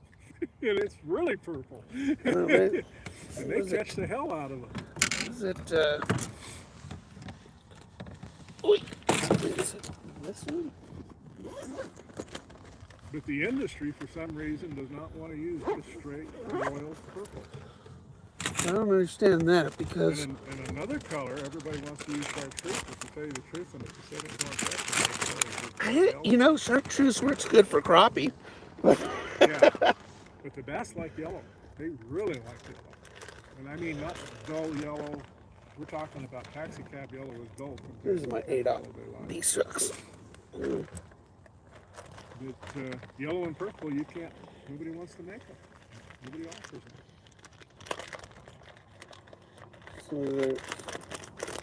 So these two colors I wanted to try today. I did these two colors. So wanted to see how they work. I'll tell you what, those, you listen to the pros, they go to that, they use a pink. Yeah, that's sort of a salmon. Yeah, that's sort of a Yeah. salmon. But bright blue like that, Yeah. boy, there's a place for that. Yeah. You get just the right kind of light. Well, bubble gum. I've caught nice bass in this lake with bubble gum. Yeah, absolutely. So, but yeah, that's Yeah, But those two colors I wanted to test out today. But those look like they could do pretty good. So we'll see. Yeah, there's no telling which one of those are going to work today. You never know. But at 60 degrees, we should still be just starting to jack up to start spawning, but they should still be feeding Right. in pre-spawn. That's why we come over here. We're going to work down through there. I got a soft-bodied wide bait. The Berkeley come out with it this year. And it's actually, I haven't even thrown it in water yet. Oh yeah, I've seen these. I've seen these. Don't even know what it looks like. It's got. Well, that's interesting. I like the fact that they put the swivel on it. The back hook has got a magnet under it Yeah. that holds it there. Well, at Flip least it it out there. Let's see what it looks like in the water. looks good.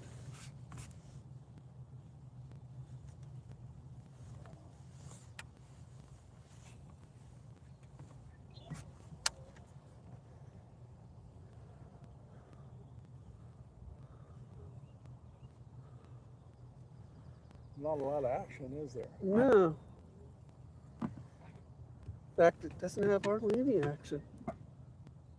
You're gonna have to twitch I it. think you're going to have to. You're gonna have to twitch it Yeah. because it's not going to do it by itself. That's going. This one you have to work it like a jerkbait. Yeah, I think. I think you're right. The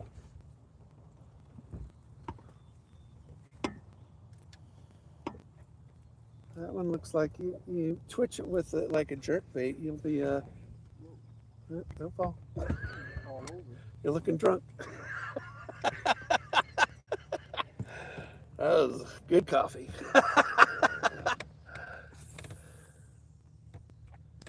Yeah, that's what you're gonna have to do. We call it a chop block. Yeah. Yep. That's not It bad. darts left and right when you do that. Yep. Yep, that looks good.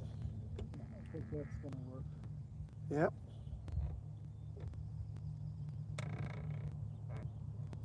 We'll find out this year. Don't we all?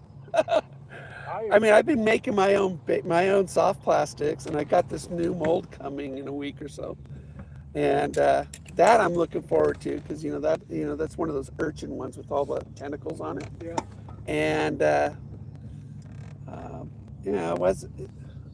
it'll be an interest. I think I went with a 5/8 ounce or 5/8 inch core, ball, and then it has 24 or 44 tentacles depending on how I mold it. But throw that on a drop shot. And I used hairy dice that I made, over in the pond over in Running Y, and caught a 2.5 pounder. Oh. Yeah, hit it right away. As soon as it hit bottom, bam, he was on it. Little fuzzy dice. Running Y? Yeah, that pond. They've got some 3-pounders in there. Wow. You can cast across the stupid pond. Yeah. There are some decent sized largemouth in that pond. So We got together with Fish and Wildlife. when I couldn't breathe, it was kind of my fallback position, you know. We got together with Fish and Wildlife in those 2 ponds at Full Point. Uh huh. Got down in there. He brought his backpack electroshocker, and What popped up? what he was looking for was little pumpkin seed. They got pumpkin seed in there. Huh. And he got, he was gathering up, 2 or 3 every time he'd fire it up, and he's waiting, right? And then the rest of the AMC crowd came down with their fly rods, and they invited me out because they knew that I could draw the bigger fish. Right. I found 90% of the fish in an area the size of these 2 boats. It was a canal, and at the end of the canal, there was an outflow there, and all the weeds had drifted over the top, and they were laying underneath those weeds. And I'm catching bass like that on every cast on a swim bait. I mean, just having a ball. But what we did, we hauled them up to a private lake. Pumpkin seed, the bass, and everything, and they're spawning right now because that lake is 16. I almost went to Gerber, this morning. We did Gerber once. It's a panfish lake. It's a panfish It is, lake. and you know what? You're wasting your time going anywhere except where the dam is. Exactly. Yeah. You're exactly right. Right around that point there. Deep water. Yep. Yeah. And you're going to catch as much black crappie and pumpkin seed and perch as you want. And it's a panfish lake. I mean, they have some bass in there, but I don't think I ever hooked a bass in that lake. Last year, a guy I know went out there and he was talking to the guy that takes care of the campgrounds and all that. Right. And the guy says, I went to the fish cleaning station, and there was a barrel that was starting to stink, so I was going to go empty it out. And it was full of carcasses, and he measured them, 17-inch crappie. Yeah. Well, they do have big crappie there. I mean, and Those their I'd pumpkin like to seeds are have. decent size. What? Those I'd like to catch.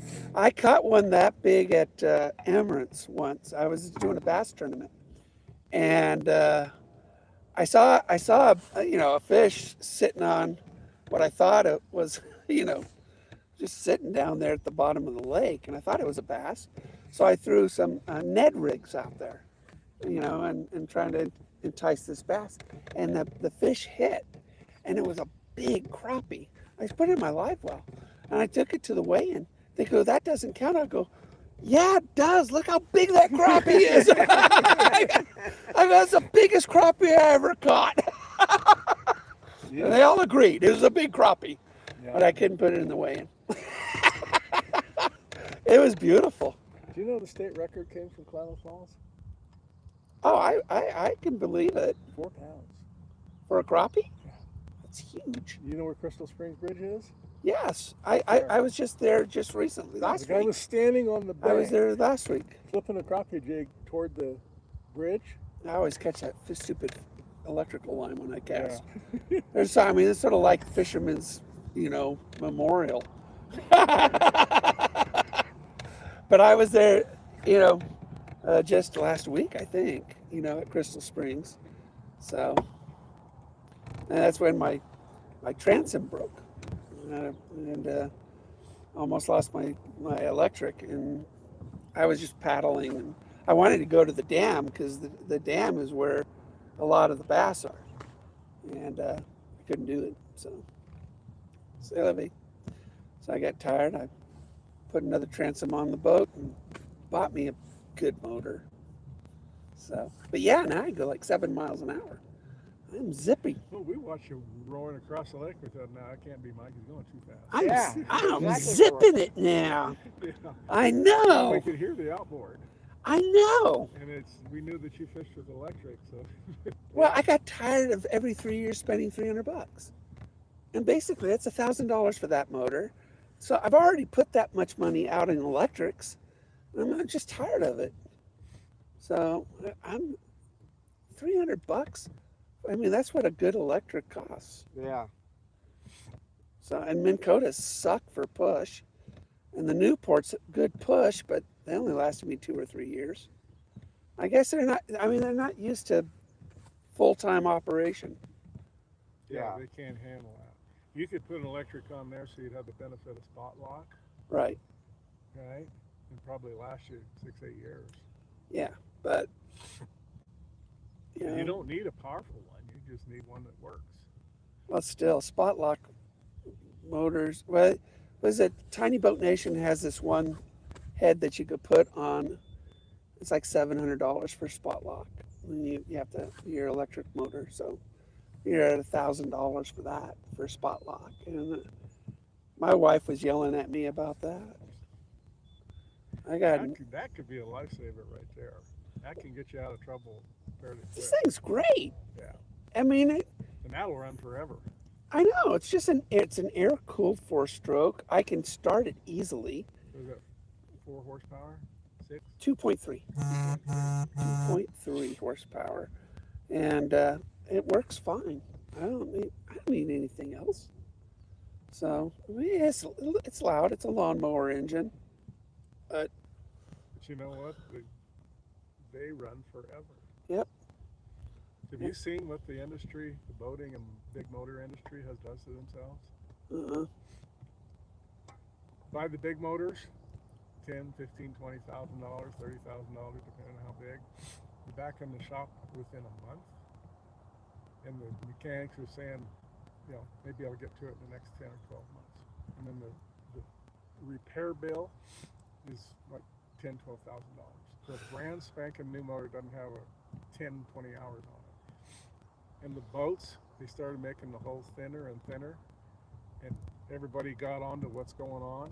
And now they've got, you know how they've got, you know, hundreds of thousands of cars sitting in lots they can't sell? right. They got the same thing with boats. Nobody's going to spend that kind of money on something they know is not going to last. Well, no. You want? All Yeah, the my new outboards, including Mercury, are turning out shit. Just Really? absolute garbage. I looked at the Mercury that was 2.5 horsepower, or 3 horsepower, or whatever, because it was the same price, but the shaft wasn't long enough. I needed a 20-inch shaft, and it was water cooled. It did have a clutch, so you can put it as a neutral. This one doesn't have a neutral.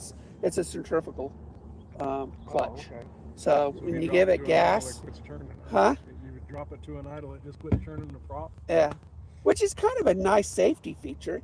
No. Because if I fall out of the boat and I don't have this kill switch on me, I mean, if I'm not turning the handle, it's going to just coast down. Oh.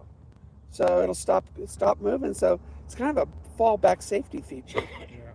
and I don't mind that. And it doesn't have, these don't have reverse, so you have to flip them around. Works great. The thing just pivots all the way around. Do you steer that with foot control? No. It's got an arm on it. God, Oh, I couldn't see it. Oh, yeah, okay. yeah, got that thing. Alright. Boom, boom. Good, my boat was in And there. I think I need to get a longer one. I may get an attachment or something to make that a little longer. But if I make it too long, then I can't flip it over. So go backwards. Well, we got to catch some fish, guys. Yeah, I guess we better get after it or we won't catch any. Huh? I guess we better get after it or we won't catch any. It's 8:30. It's not a bad Okay, time to well, catch major fish. hour started 15 minutes ago. What's that? Major hour is 8:15 to 10:15 today. Yeah. So, well, let's go find it. See if we can catch it. There's none here. Mike's already fished it out. Seeing you guys. It's great seeing you guys. Figured I'd see you sooner or later Oh, yeah. if I come out. What do I do with my... Oh, there it is.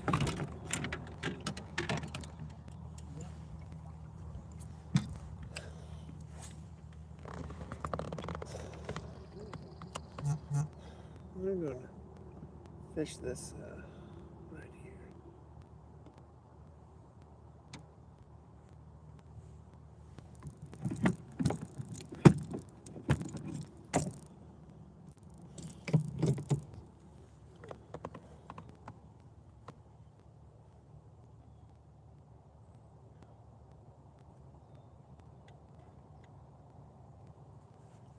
Something in here. A lot of weeds.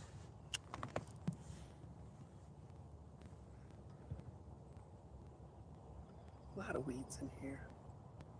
Always good to visit with other fishermen.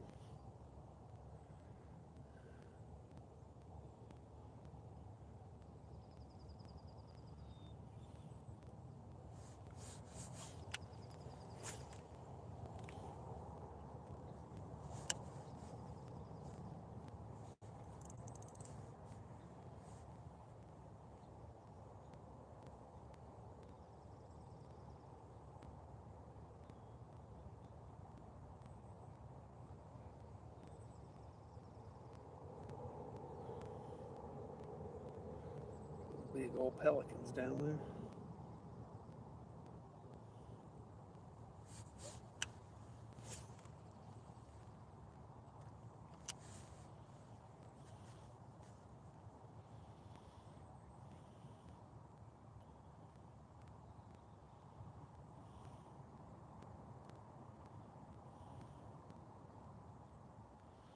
That's a pretty neat little soft plastic he gave me.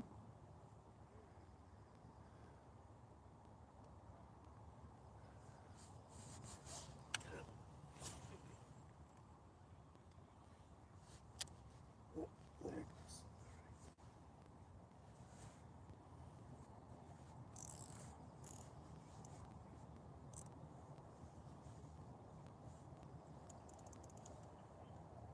So much for weedless. Oh, we got one. Fish on. There you go, little guy.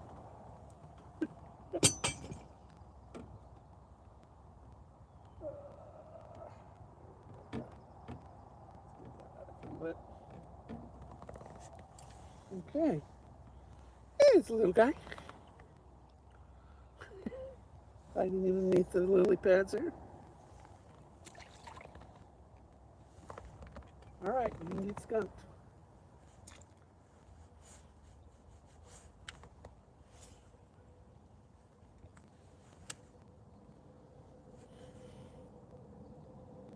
You're on that perfectly matched jig.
All right.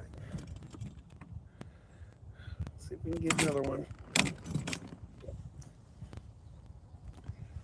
a real weedy area, so.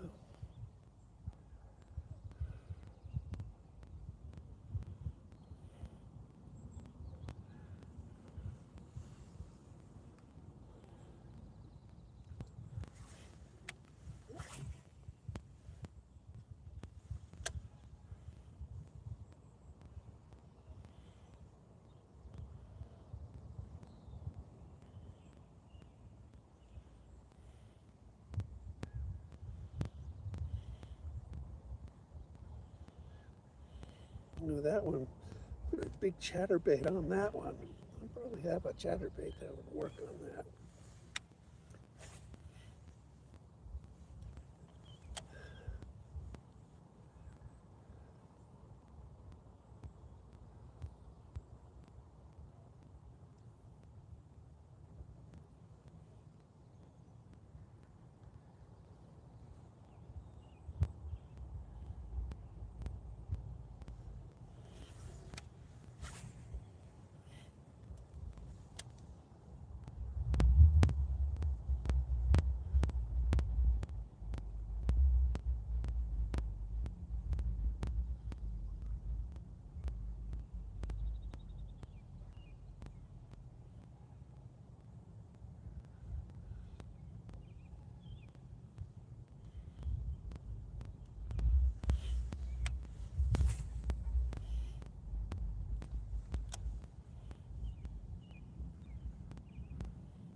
I'm at Lake of the Woods, Oregon, just FYI.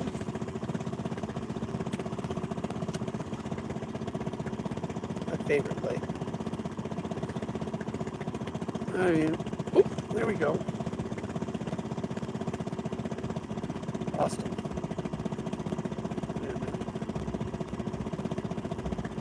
He's in the weed. Let's see if we can find him again. There's a drop, a dip, like a trough right there.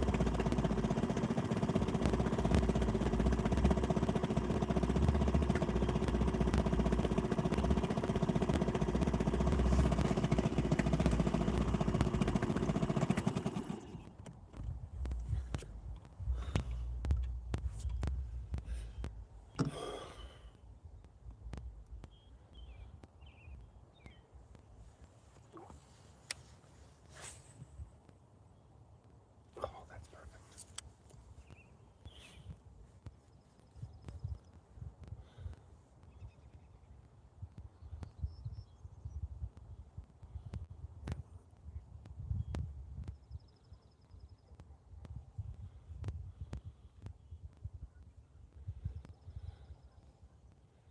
Long live today, huh? A lot of conversation, a lot of not catching fish. Figure it out. We'll figure it out. Come on. It's a good casting right there.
Cast will move.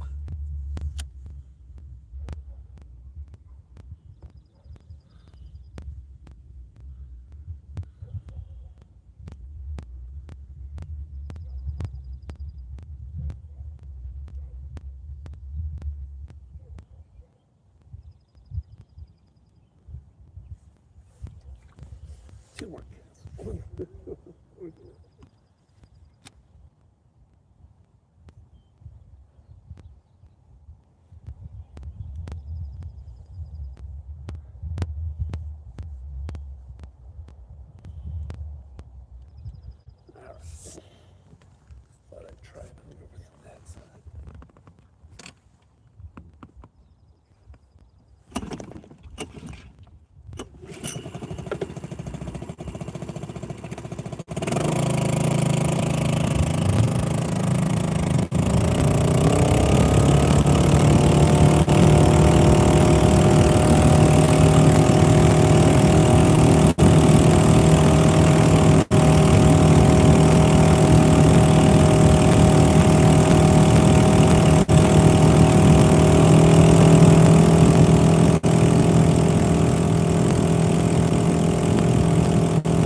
All right.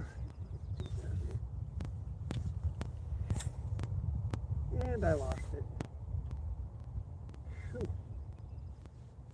Well, it came right off.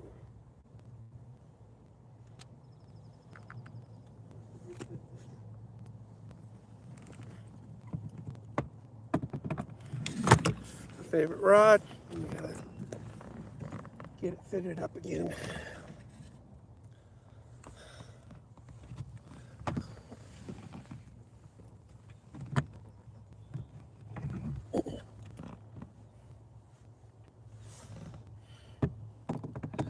I always hate going reeling. Lost my jig though. My perfect jig. I know where it landed. I just don't want to go over there and get it. It's probably in 6 inches of water. Some Boy Scout will get it and they'll be happy. They'll be happy.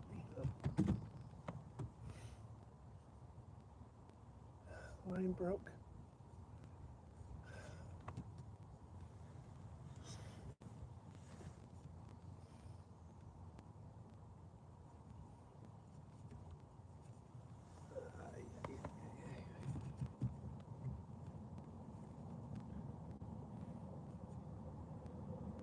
Yeah, I know they're big holes, but still, it's hard to put line you can barely see through it.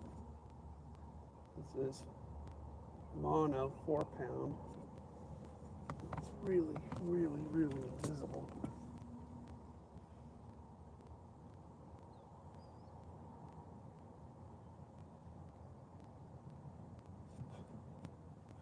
Right.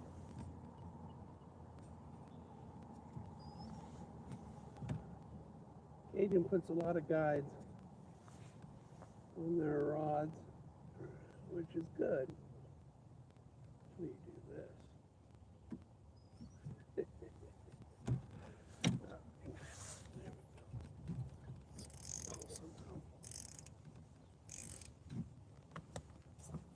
All right.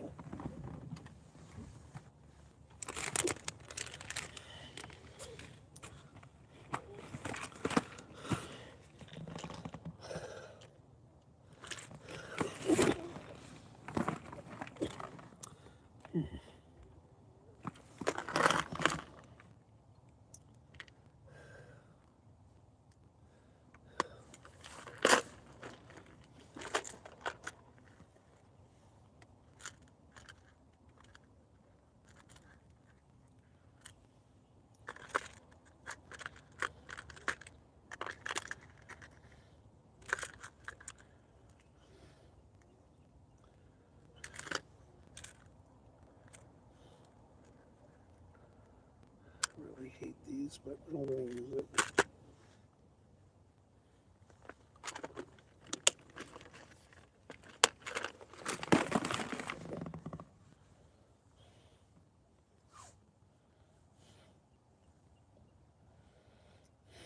These quick releases or snaps are kind of a pain in the butt, but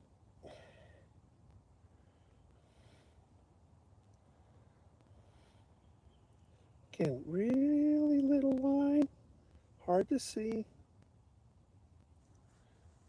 Do a simple Palomar knot.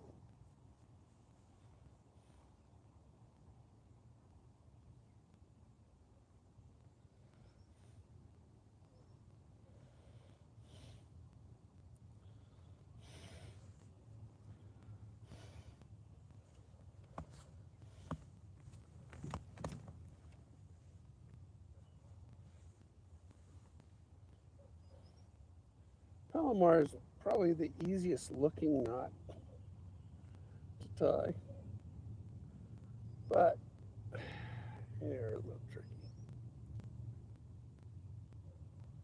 Oh, just like that. That's what happens. There's that.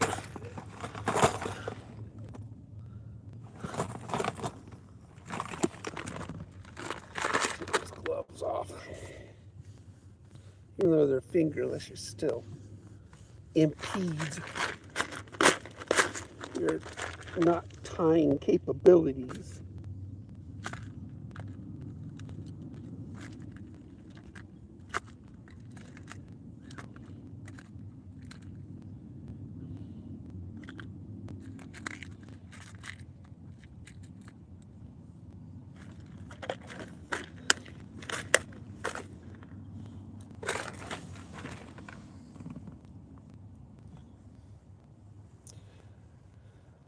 If you don't hold on to the end of the Palomar loop, just whatever you're tying, which I'm tying a quick snap, just falls right off into the water, only to say goodbye to you forever.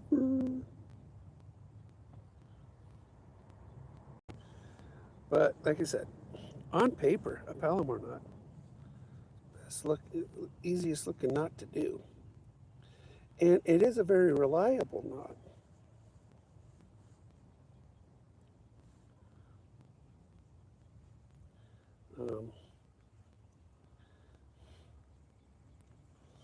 This is going to give me lots of lead on this.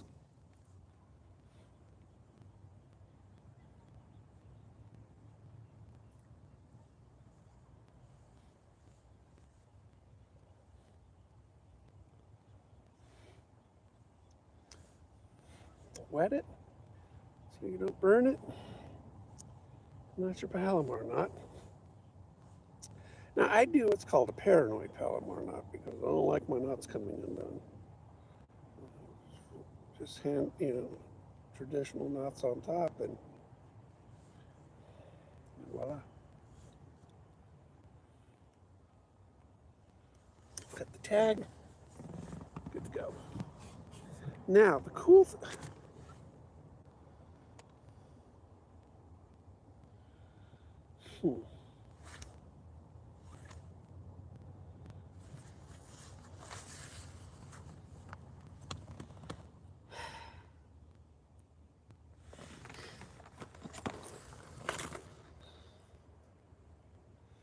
Too big, too big, too big. Should we try top water?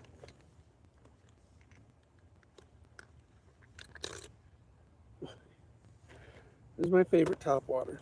It's my Whopper Plopper Popper. One that I made. Whopper Plopper Popper. I hate these snaps, but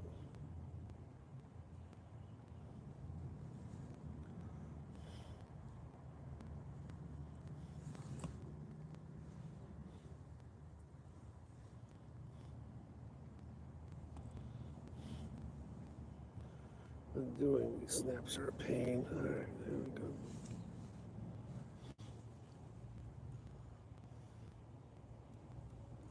There we go. A reliable snap, but just a pain to work. All right, we're going to run on my BFS, a Whopper Plopper Popper.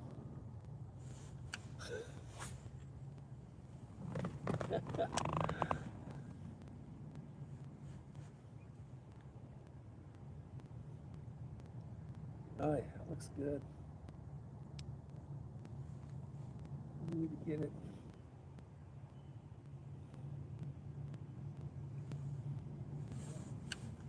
Over here. Oh yeah.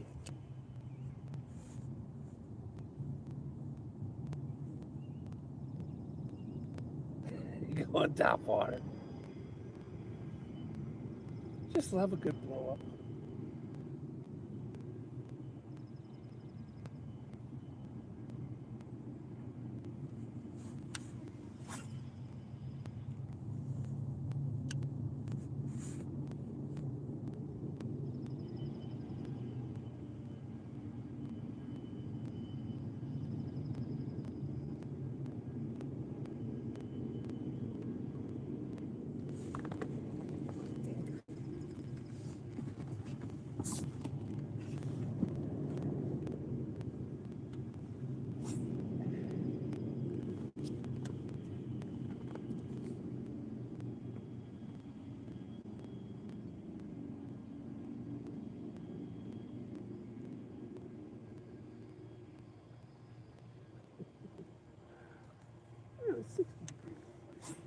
get a blow up.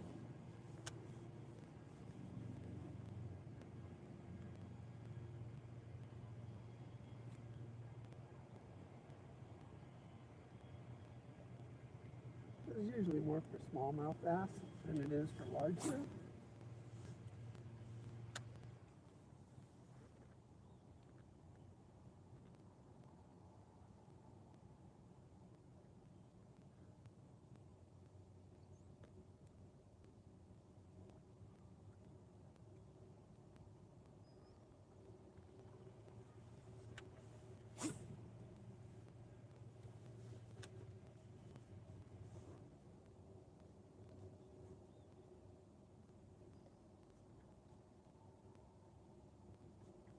Such a great bait. Been years since I used it, so I forget how effective the action is on this bait.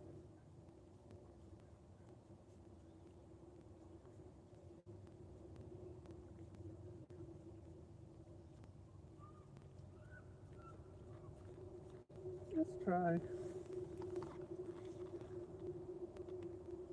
Use my drop shot rig.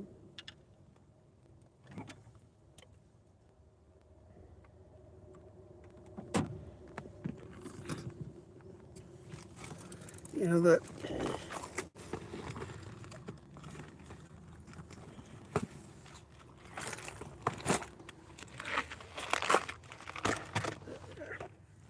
put my gloves back on. Always nice when you grab a fish to have gloves on. Rod holder. Put my gloves on. I'm going to try the blue. That blue, I think, will catch a fish. Or else I wouldn't have made it. Right? All right. The thing is about making your own baits. When your buddies start talking to you about names of baits, I make all my own baits. Plopper, plopper, ploppers. Yeah. That's what I call them. Because it is a whopper plopper with a popper. Okay. We're going to take that. We're going to wacky rig it. Right on this drop shot. And that is a very, very blue bait. And we're going to take that. This is my ultralight set up.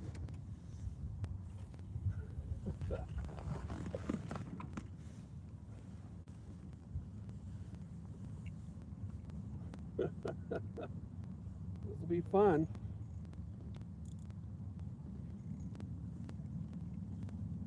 Catch some.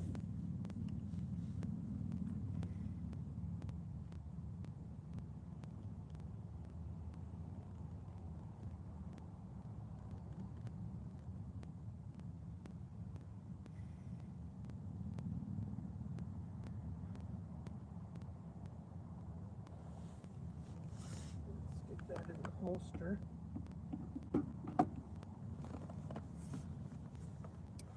It is getting pretty warm.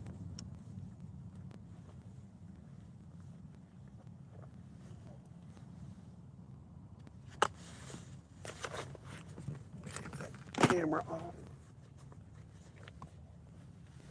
Where's my jacket? This, again, this very inconvenient if we get a hit right now. Which is usually Murphy's Law. The hit happens when you really can't handle it.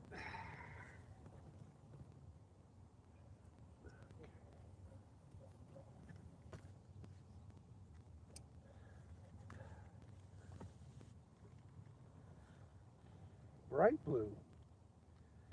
Technically, see the bass that just hit surface there.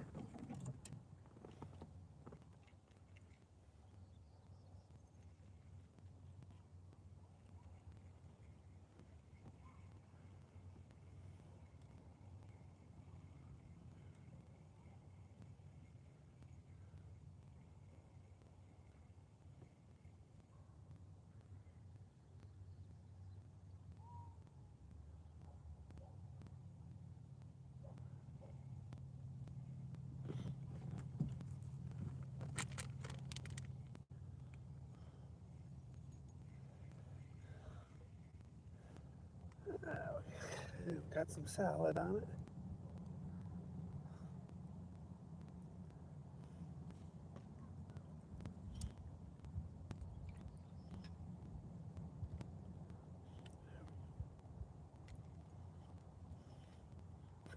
Blue. The color bass cannot see is blue. And I have blue cones. Go figure.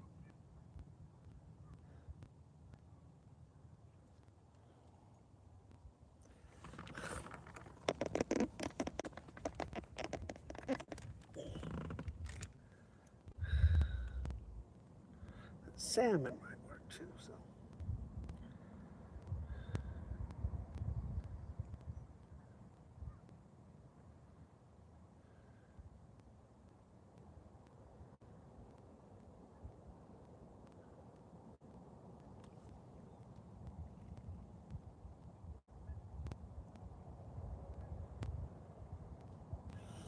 Be a joy to catch a big one on this ultralight. Absolute joy.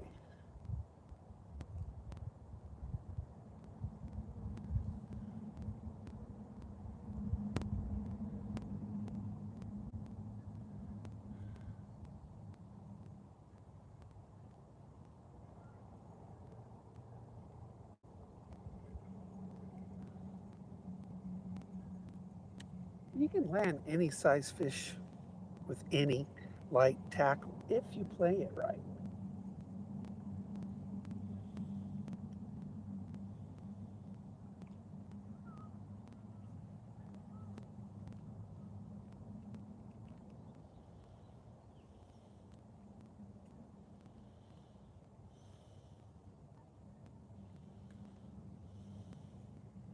Usually see a lot of perch. I'm not seeing any perch, which is a good thing because perch can overrun this lake. And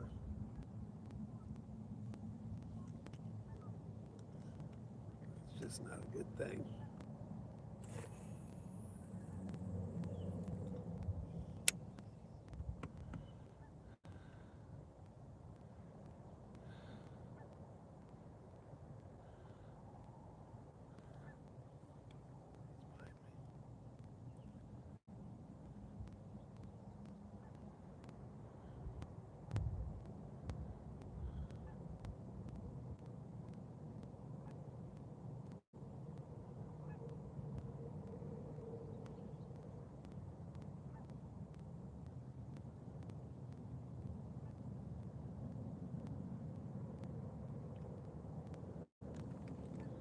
Small baby bass are popping on the surface right now.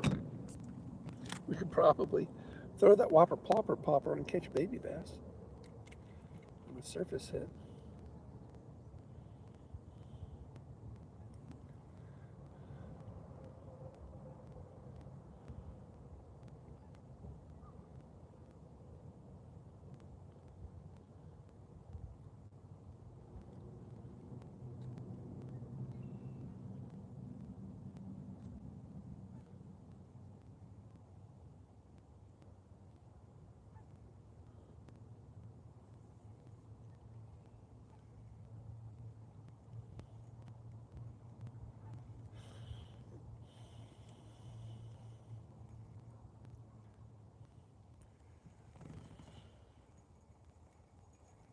This is an interesting bait.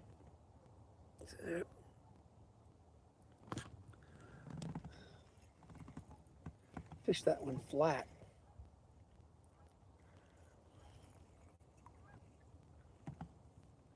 Let's see.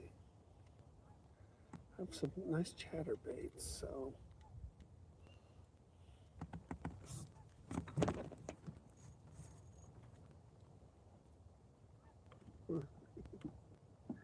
You know, I'm seeing these baby bass hit the surface, so. Whopper, plopper, plopper to the rescue.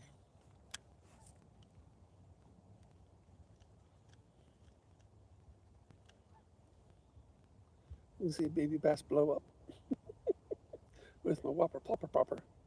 Baby bass blow.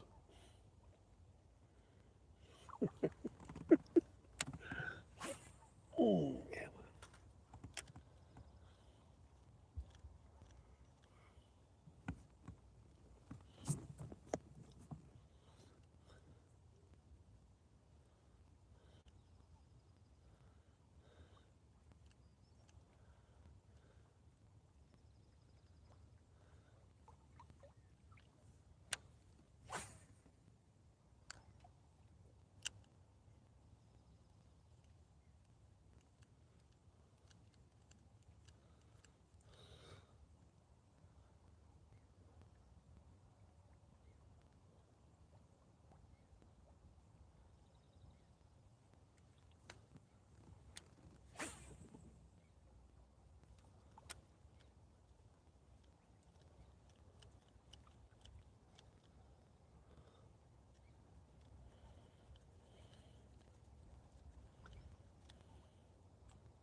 Asking too much for a top water blow up.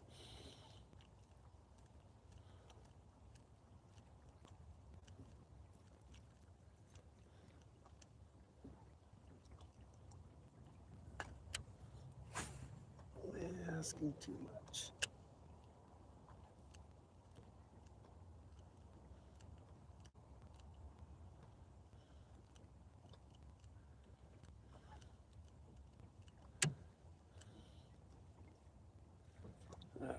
I'm gonna have to put a square bill on this, I think. It's just too cold for a top water blow up. We gotta wait 5 more degrees for a top water blow up.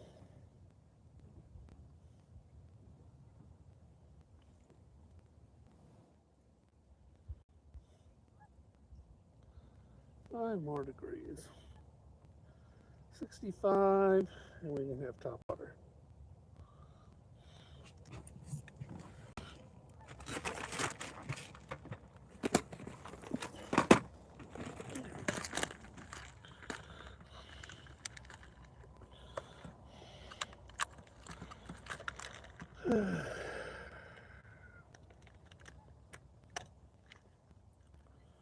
See, I'm gonna try jerk bait.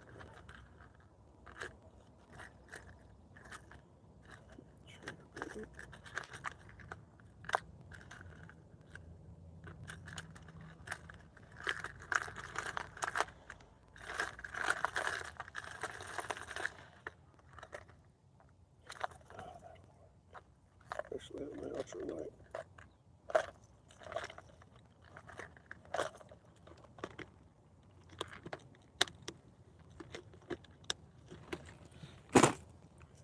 Put this baby on, this tiny little jerk bait.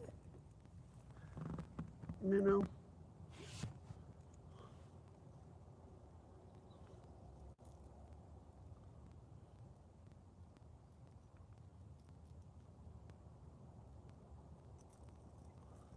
A minnow looking one. Pretty plain, but it's highly reflective. Water's real clear. I mean, we can see the bottom of the lake. It's another nice thing about this lake. It's a clear water. So bright lures work really, really well, typically. Always go bright and clear. Dark and dark. That's how you choose colors.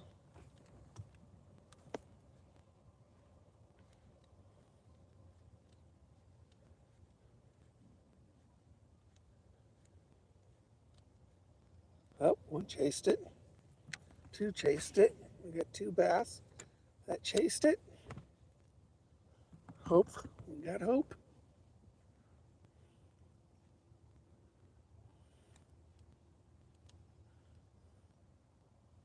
We have hope.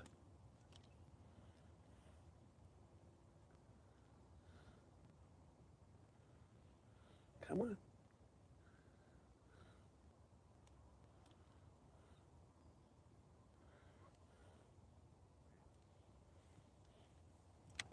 Oh, we have bass here. Largemouth. You always tell by their black tails, you know, in the water.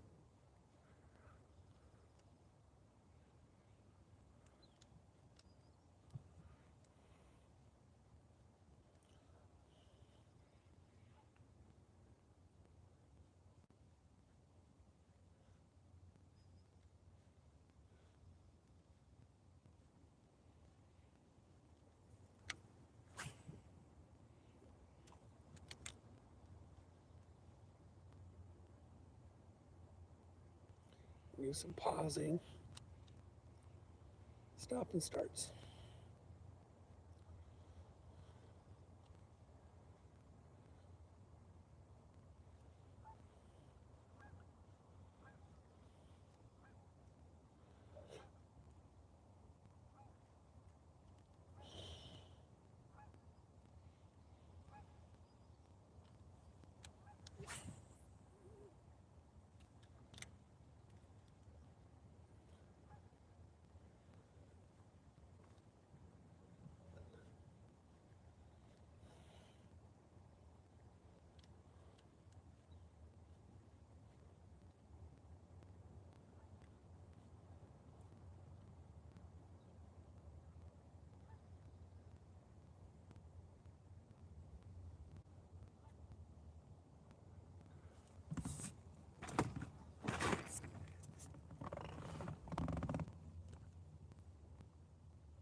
There we go. We got one.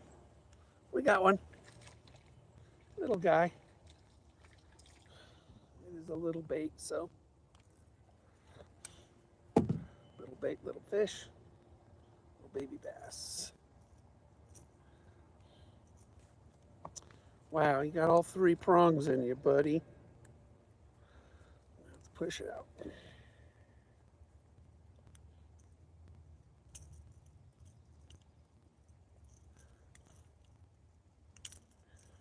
There you go.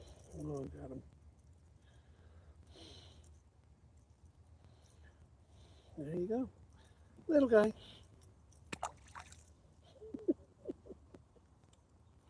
He'll grow up.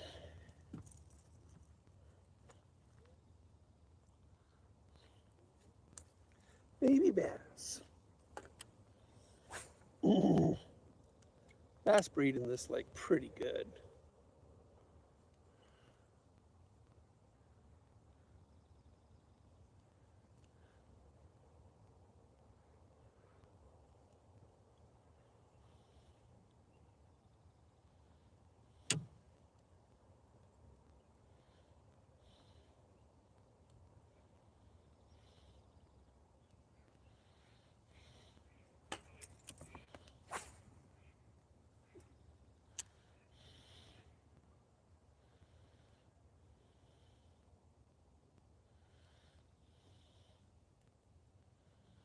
And it's spawning season here in southern Oregon, so.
want to try that one. Probably.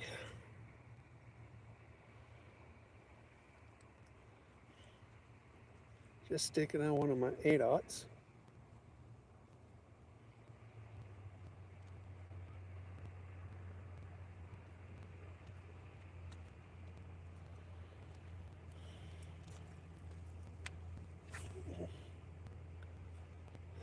Skin hook it.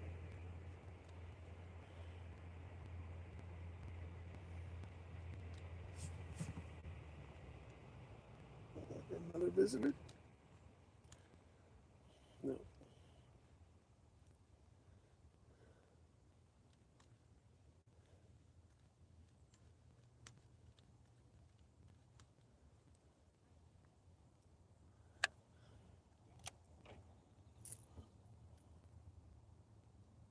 Let's try the beast.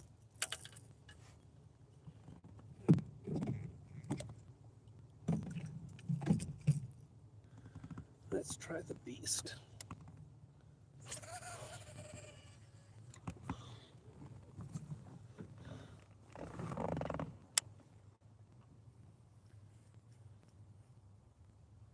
See if we can get something big, not something babyish.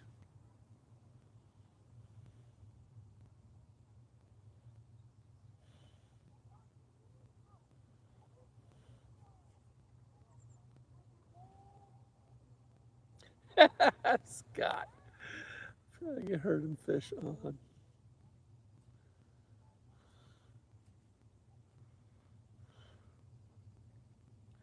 He is funny.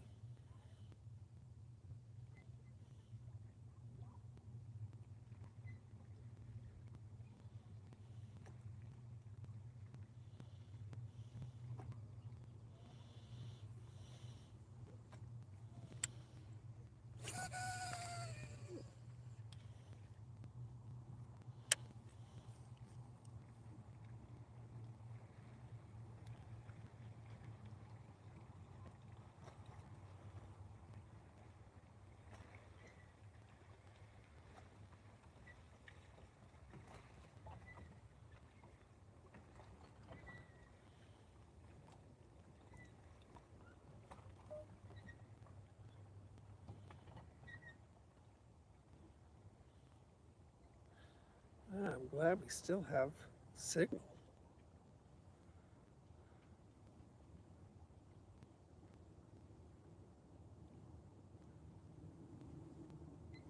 One chased it. Just a little bigger than the bait itself. This is a 6-inch bait though. But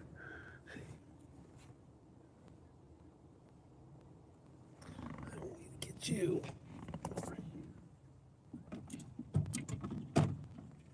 Away.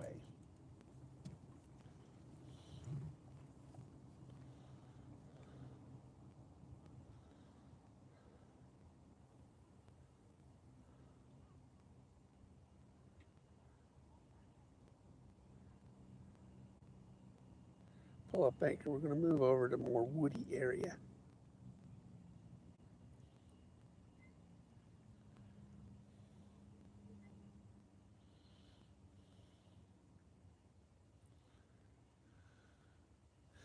I mean, I'm seeing bass here. I mean, they're just small though.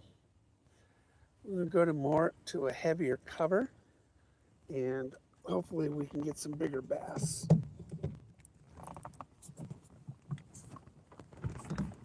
That's what I'm shooting.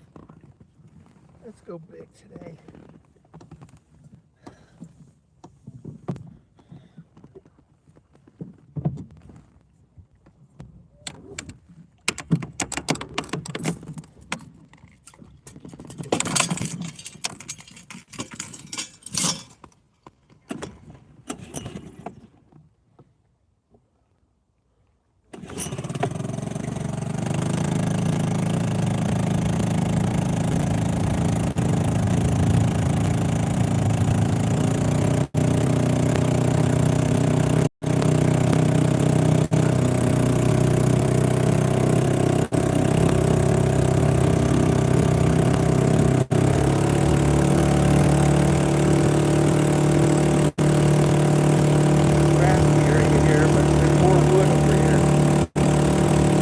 cover. Right over there.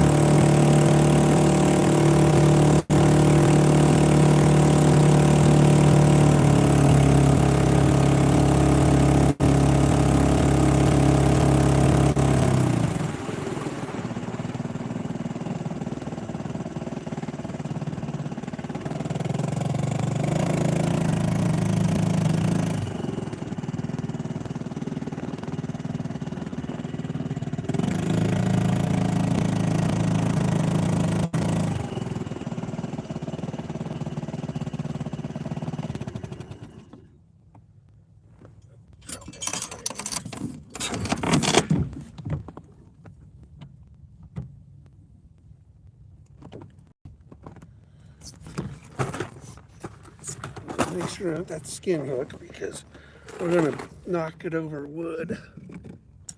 Make sure that hook is on the skin under the is hiding. It is not. We're going to hide it.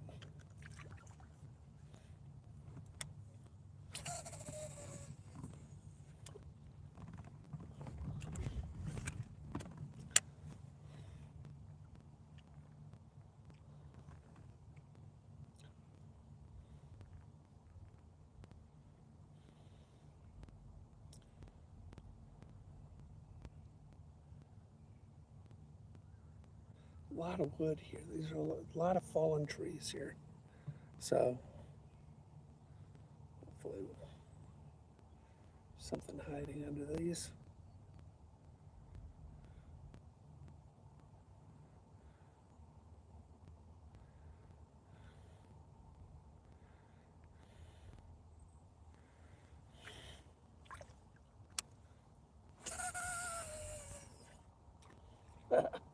Went over a log, so we're going to have to jump it over. There we go. And to jump it over that log.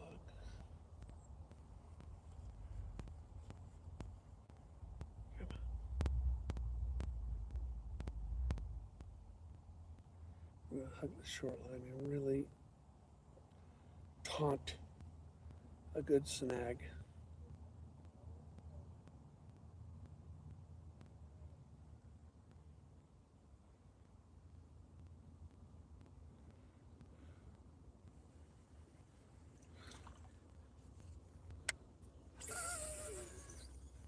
There we go.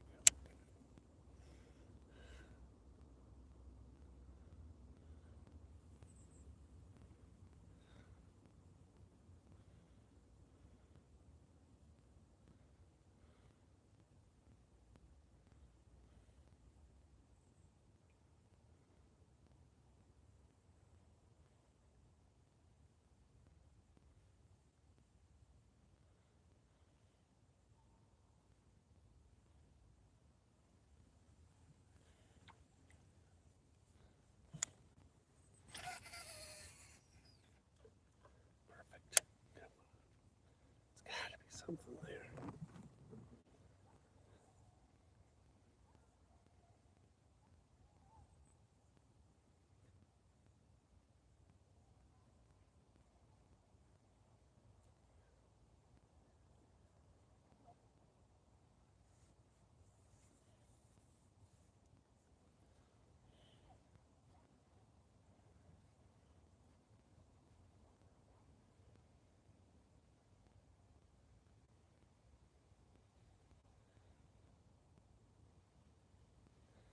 Yeah, that looks good in the water.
little faster. See if a faster retrieve will get their attention better. Sometimes you need an instinctive hit that way.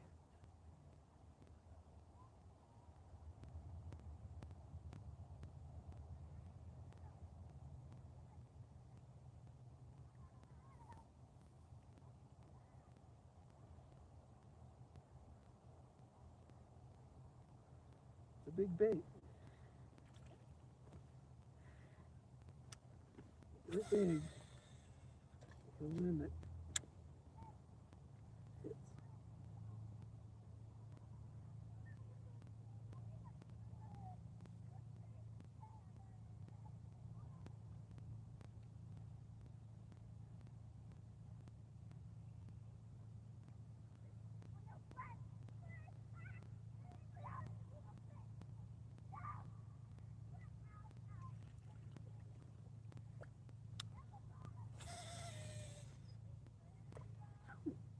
I was going to go in the tree for a sec.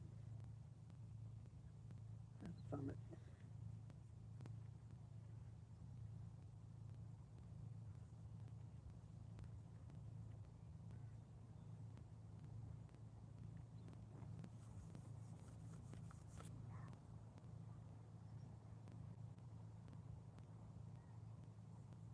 All right. Try that flat bait.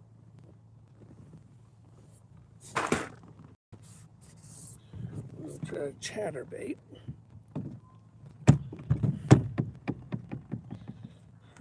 Let's find a chatterbait.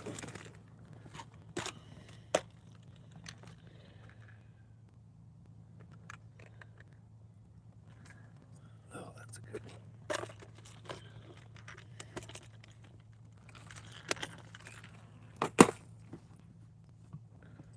That's a good one.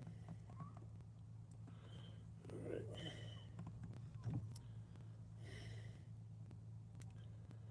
Go chatter.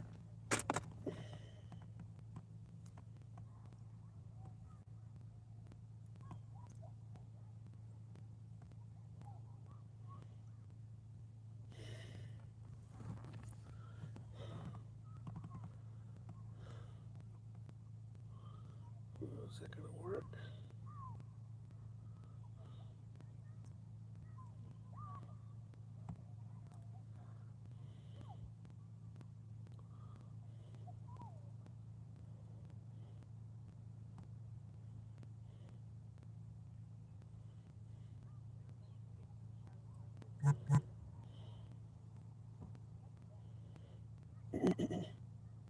That'll work. There you go.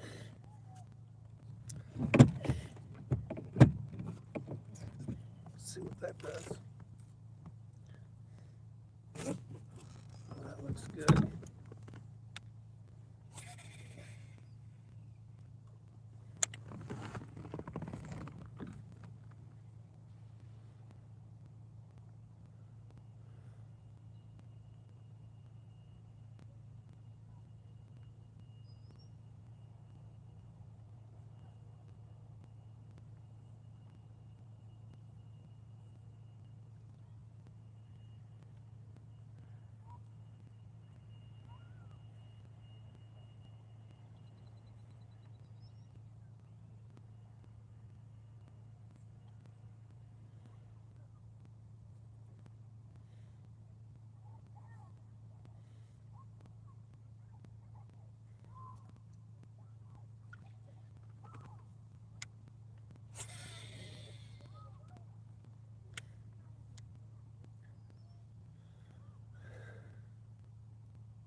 don't like the way it's swimming.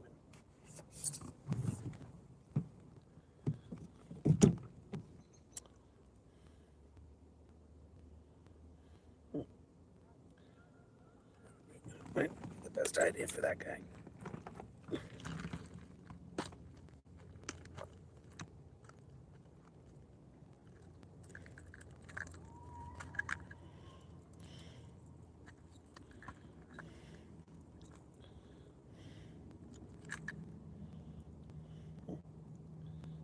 Very good one for that.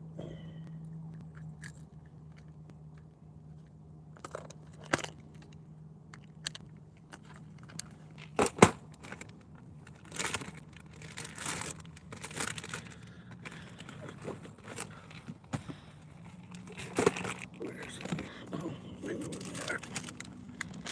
There we go.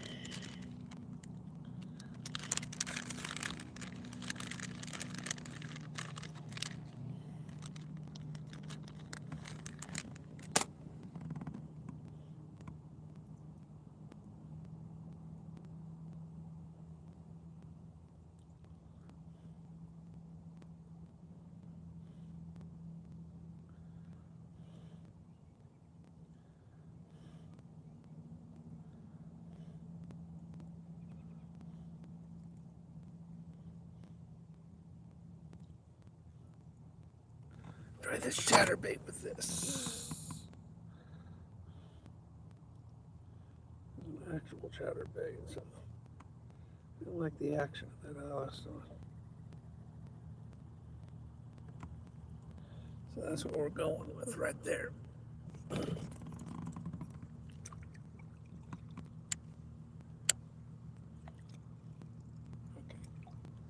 That looks good. It feels good too.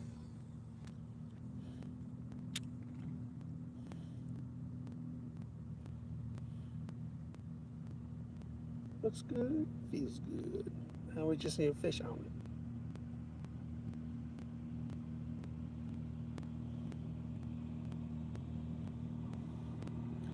it. Jet ski, or wet bike, or whatever they call them nowadays.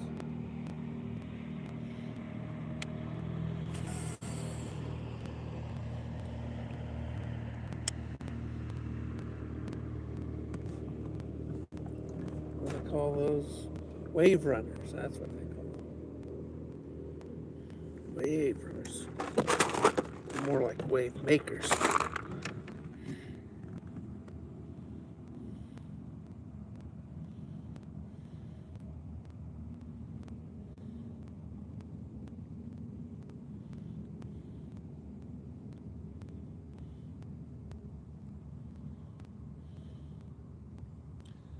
Thinking we start trolling. You always catch something when you troll. That bluegill bait works really good.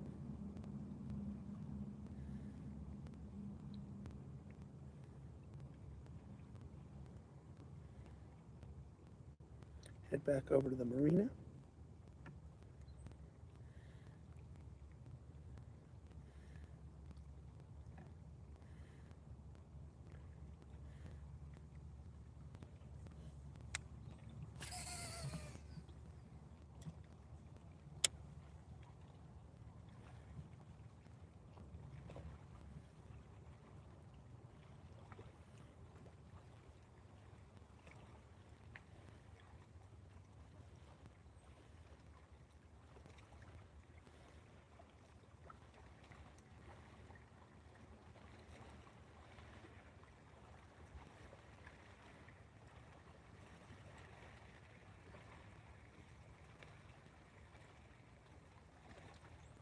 Okay, let's head back over to the marina.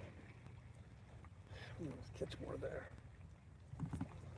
I'm going to troll on the way over there. We can't troll with power chatterbait, so take you off.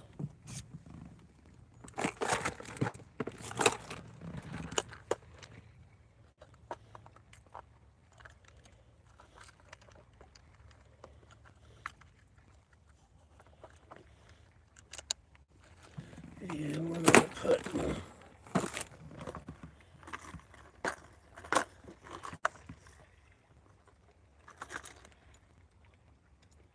These might work really good. Probably catch a trout. Probably catch a trout with this one. It's so silvery. Like I said, the trout will go after anything that's shiny.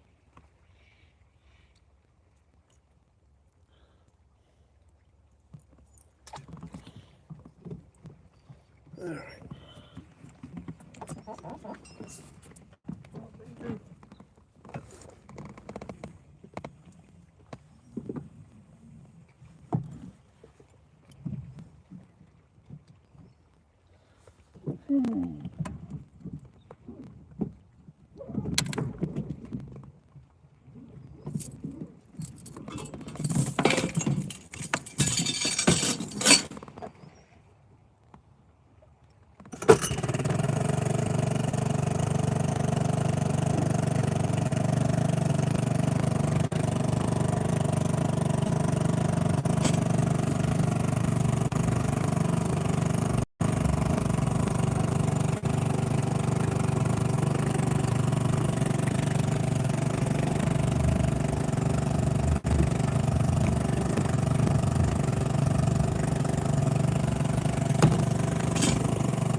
Go over some deep water from trout.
small ones. Yeah. Not get too much here. Well, the bass are in pre-spawn, Okay. so that's what I'm shooting for is bass. I'm not shooting for trout. So, I wish you the best. thank you.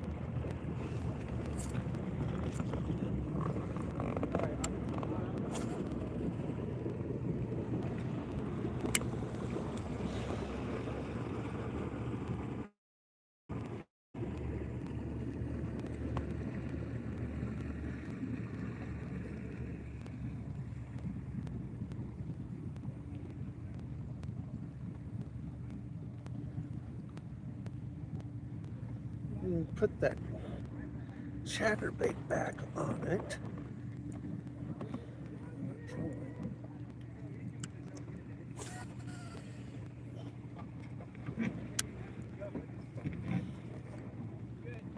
Well, that's the boat I hooked this morning.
I'm gonna put that chatterbait back on it.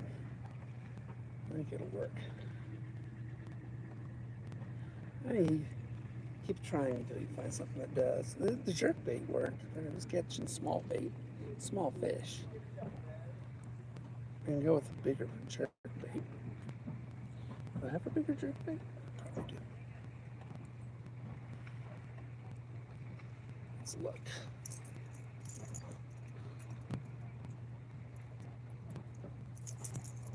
I want to hook myself. I always hate pulling hooks out of myself. I'm good at it. I'm good at it. Let's see what kind of jerkbaits I got.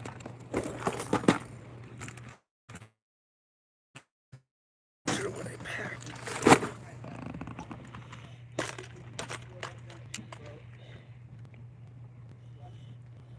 Oh yeah.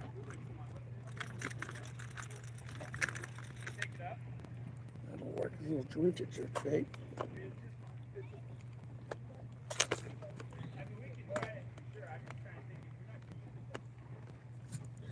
We're gonna put that on. You know what I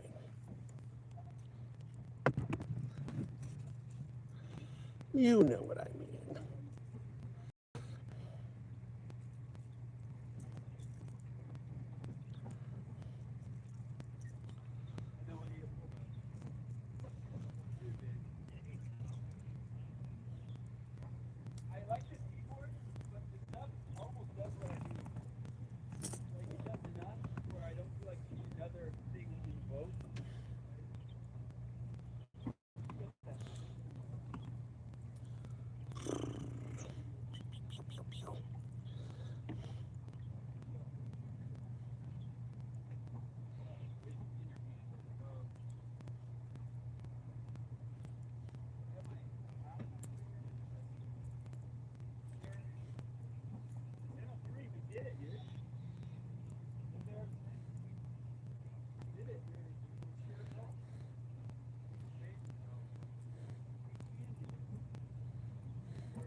Come on. That's what I hate about these.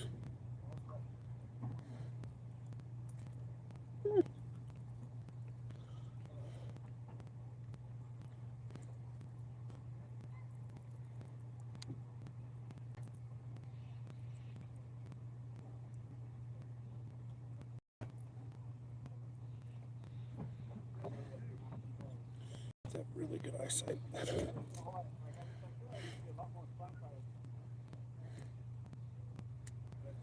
It is secure. It's just a pain in the butt to put on. Look at it.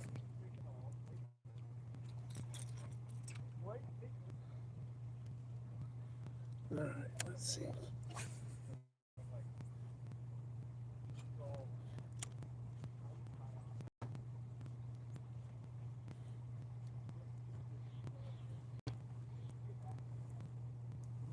Let's get you out of the way.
I think it's time to put suntan lotion on.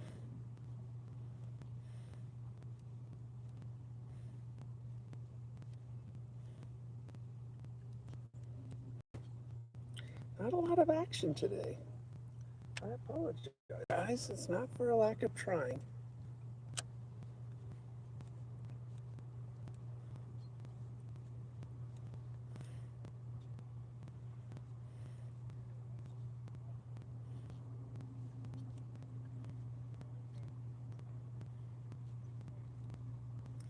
Not for a lack of trying.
Okay, we're still trying, guys. Should I stop trying for bass?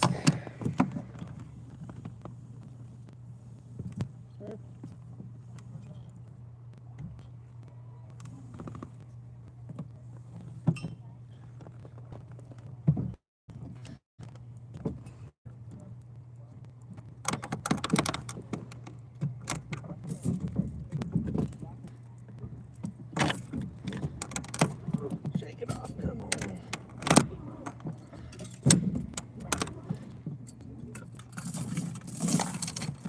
Doesn't it?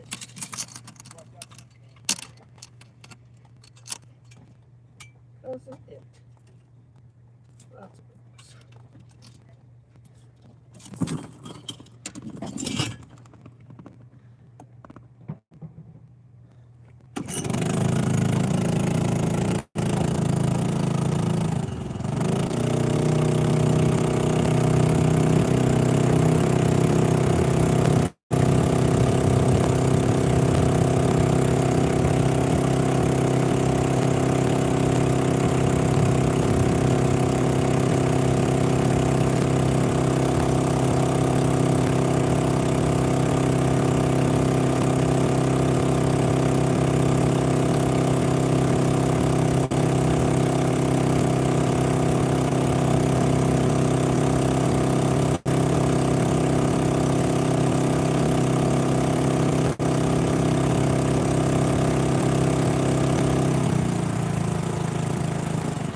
That's I don't think my thing's big enough to swim in that far.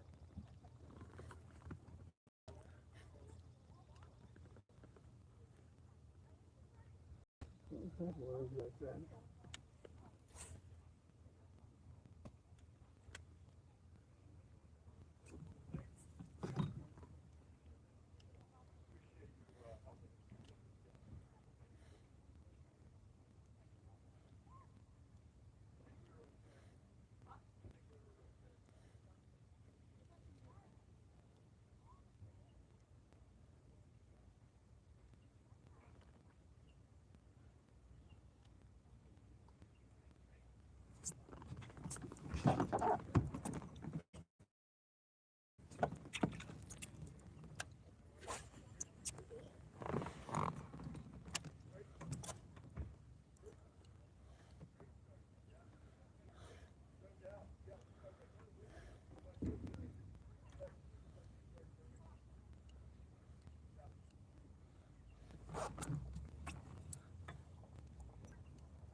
You can go with some panfish. Really want a nice sized bass before I give up on bass. A couple pounder, something like that.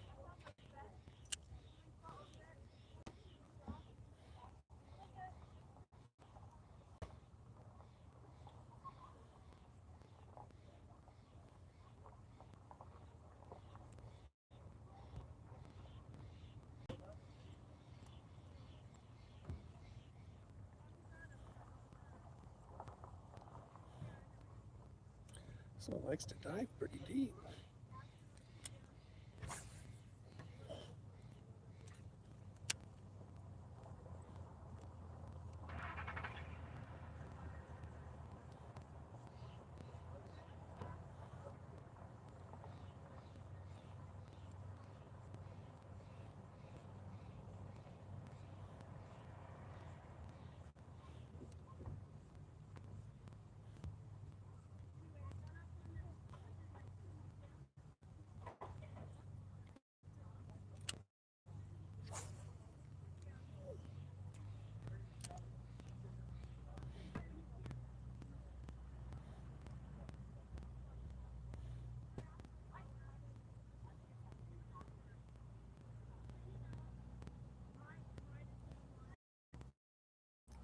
Working on it, guys. I'm working on it.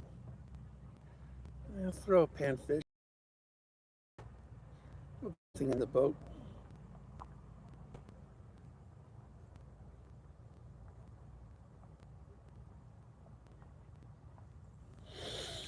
All right, we'll put a panfish rig out and get something in the boat for you.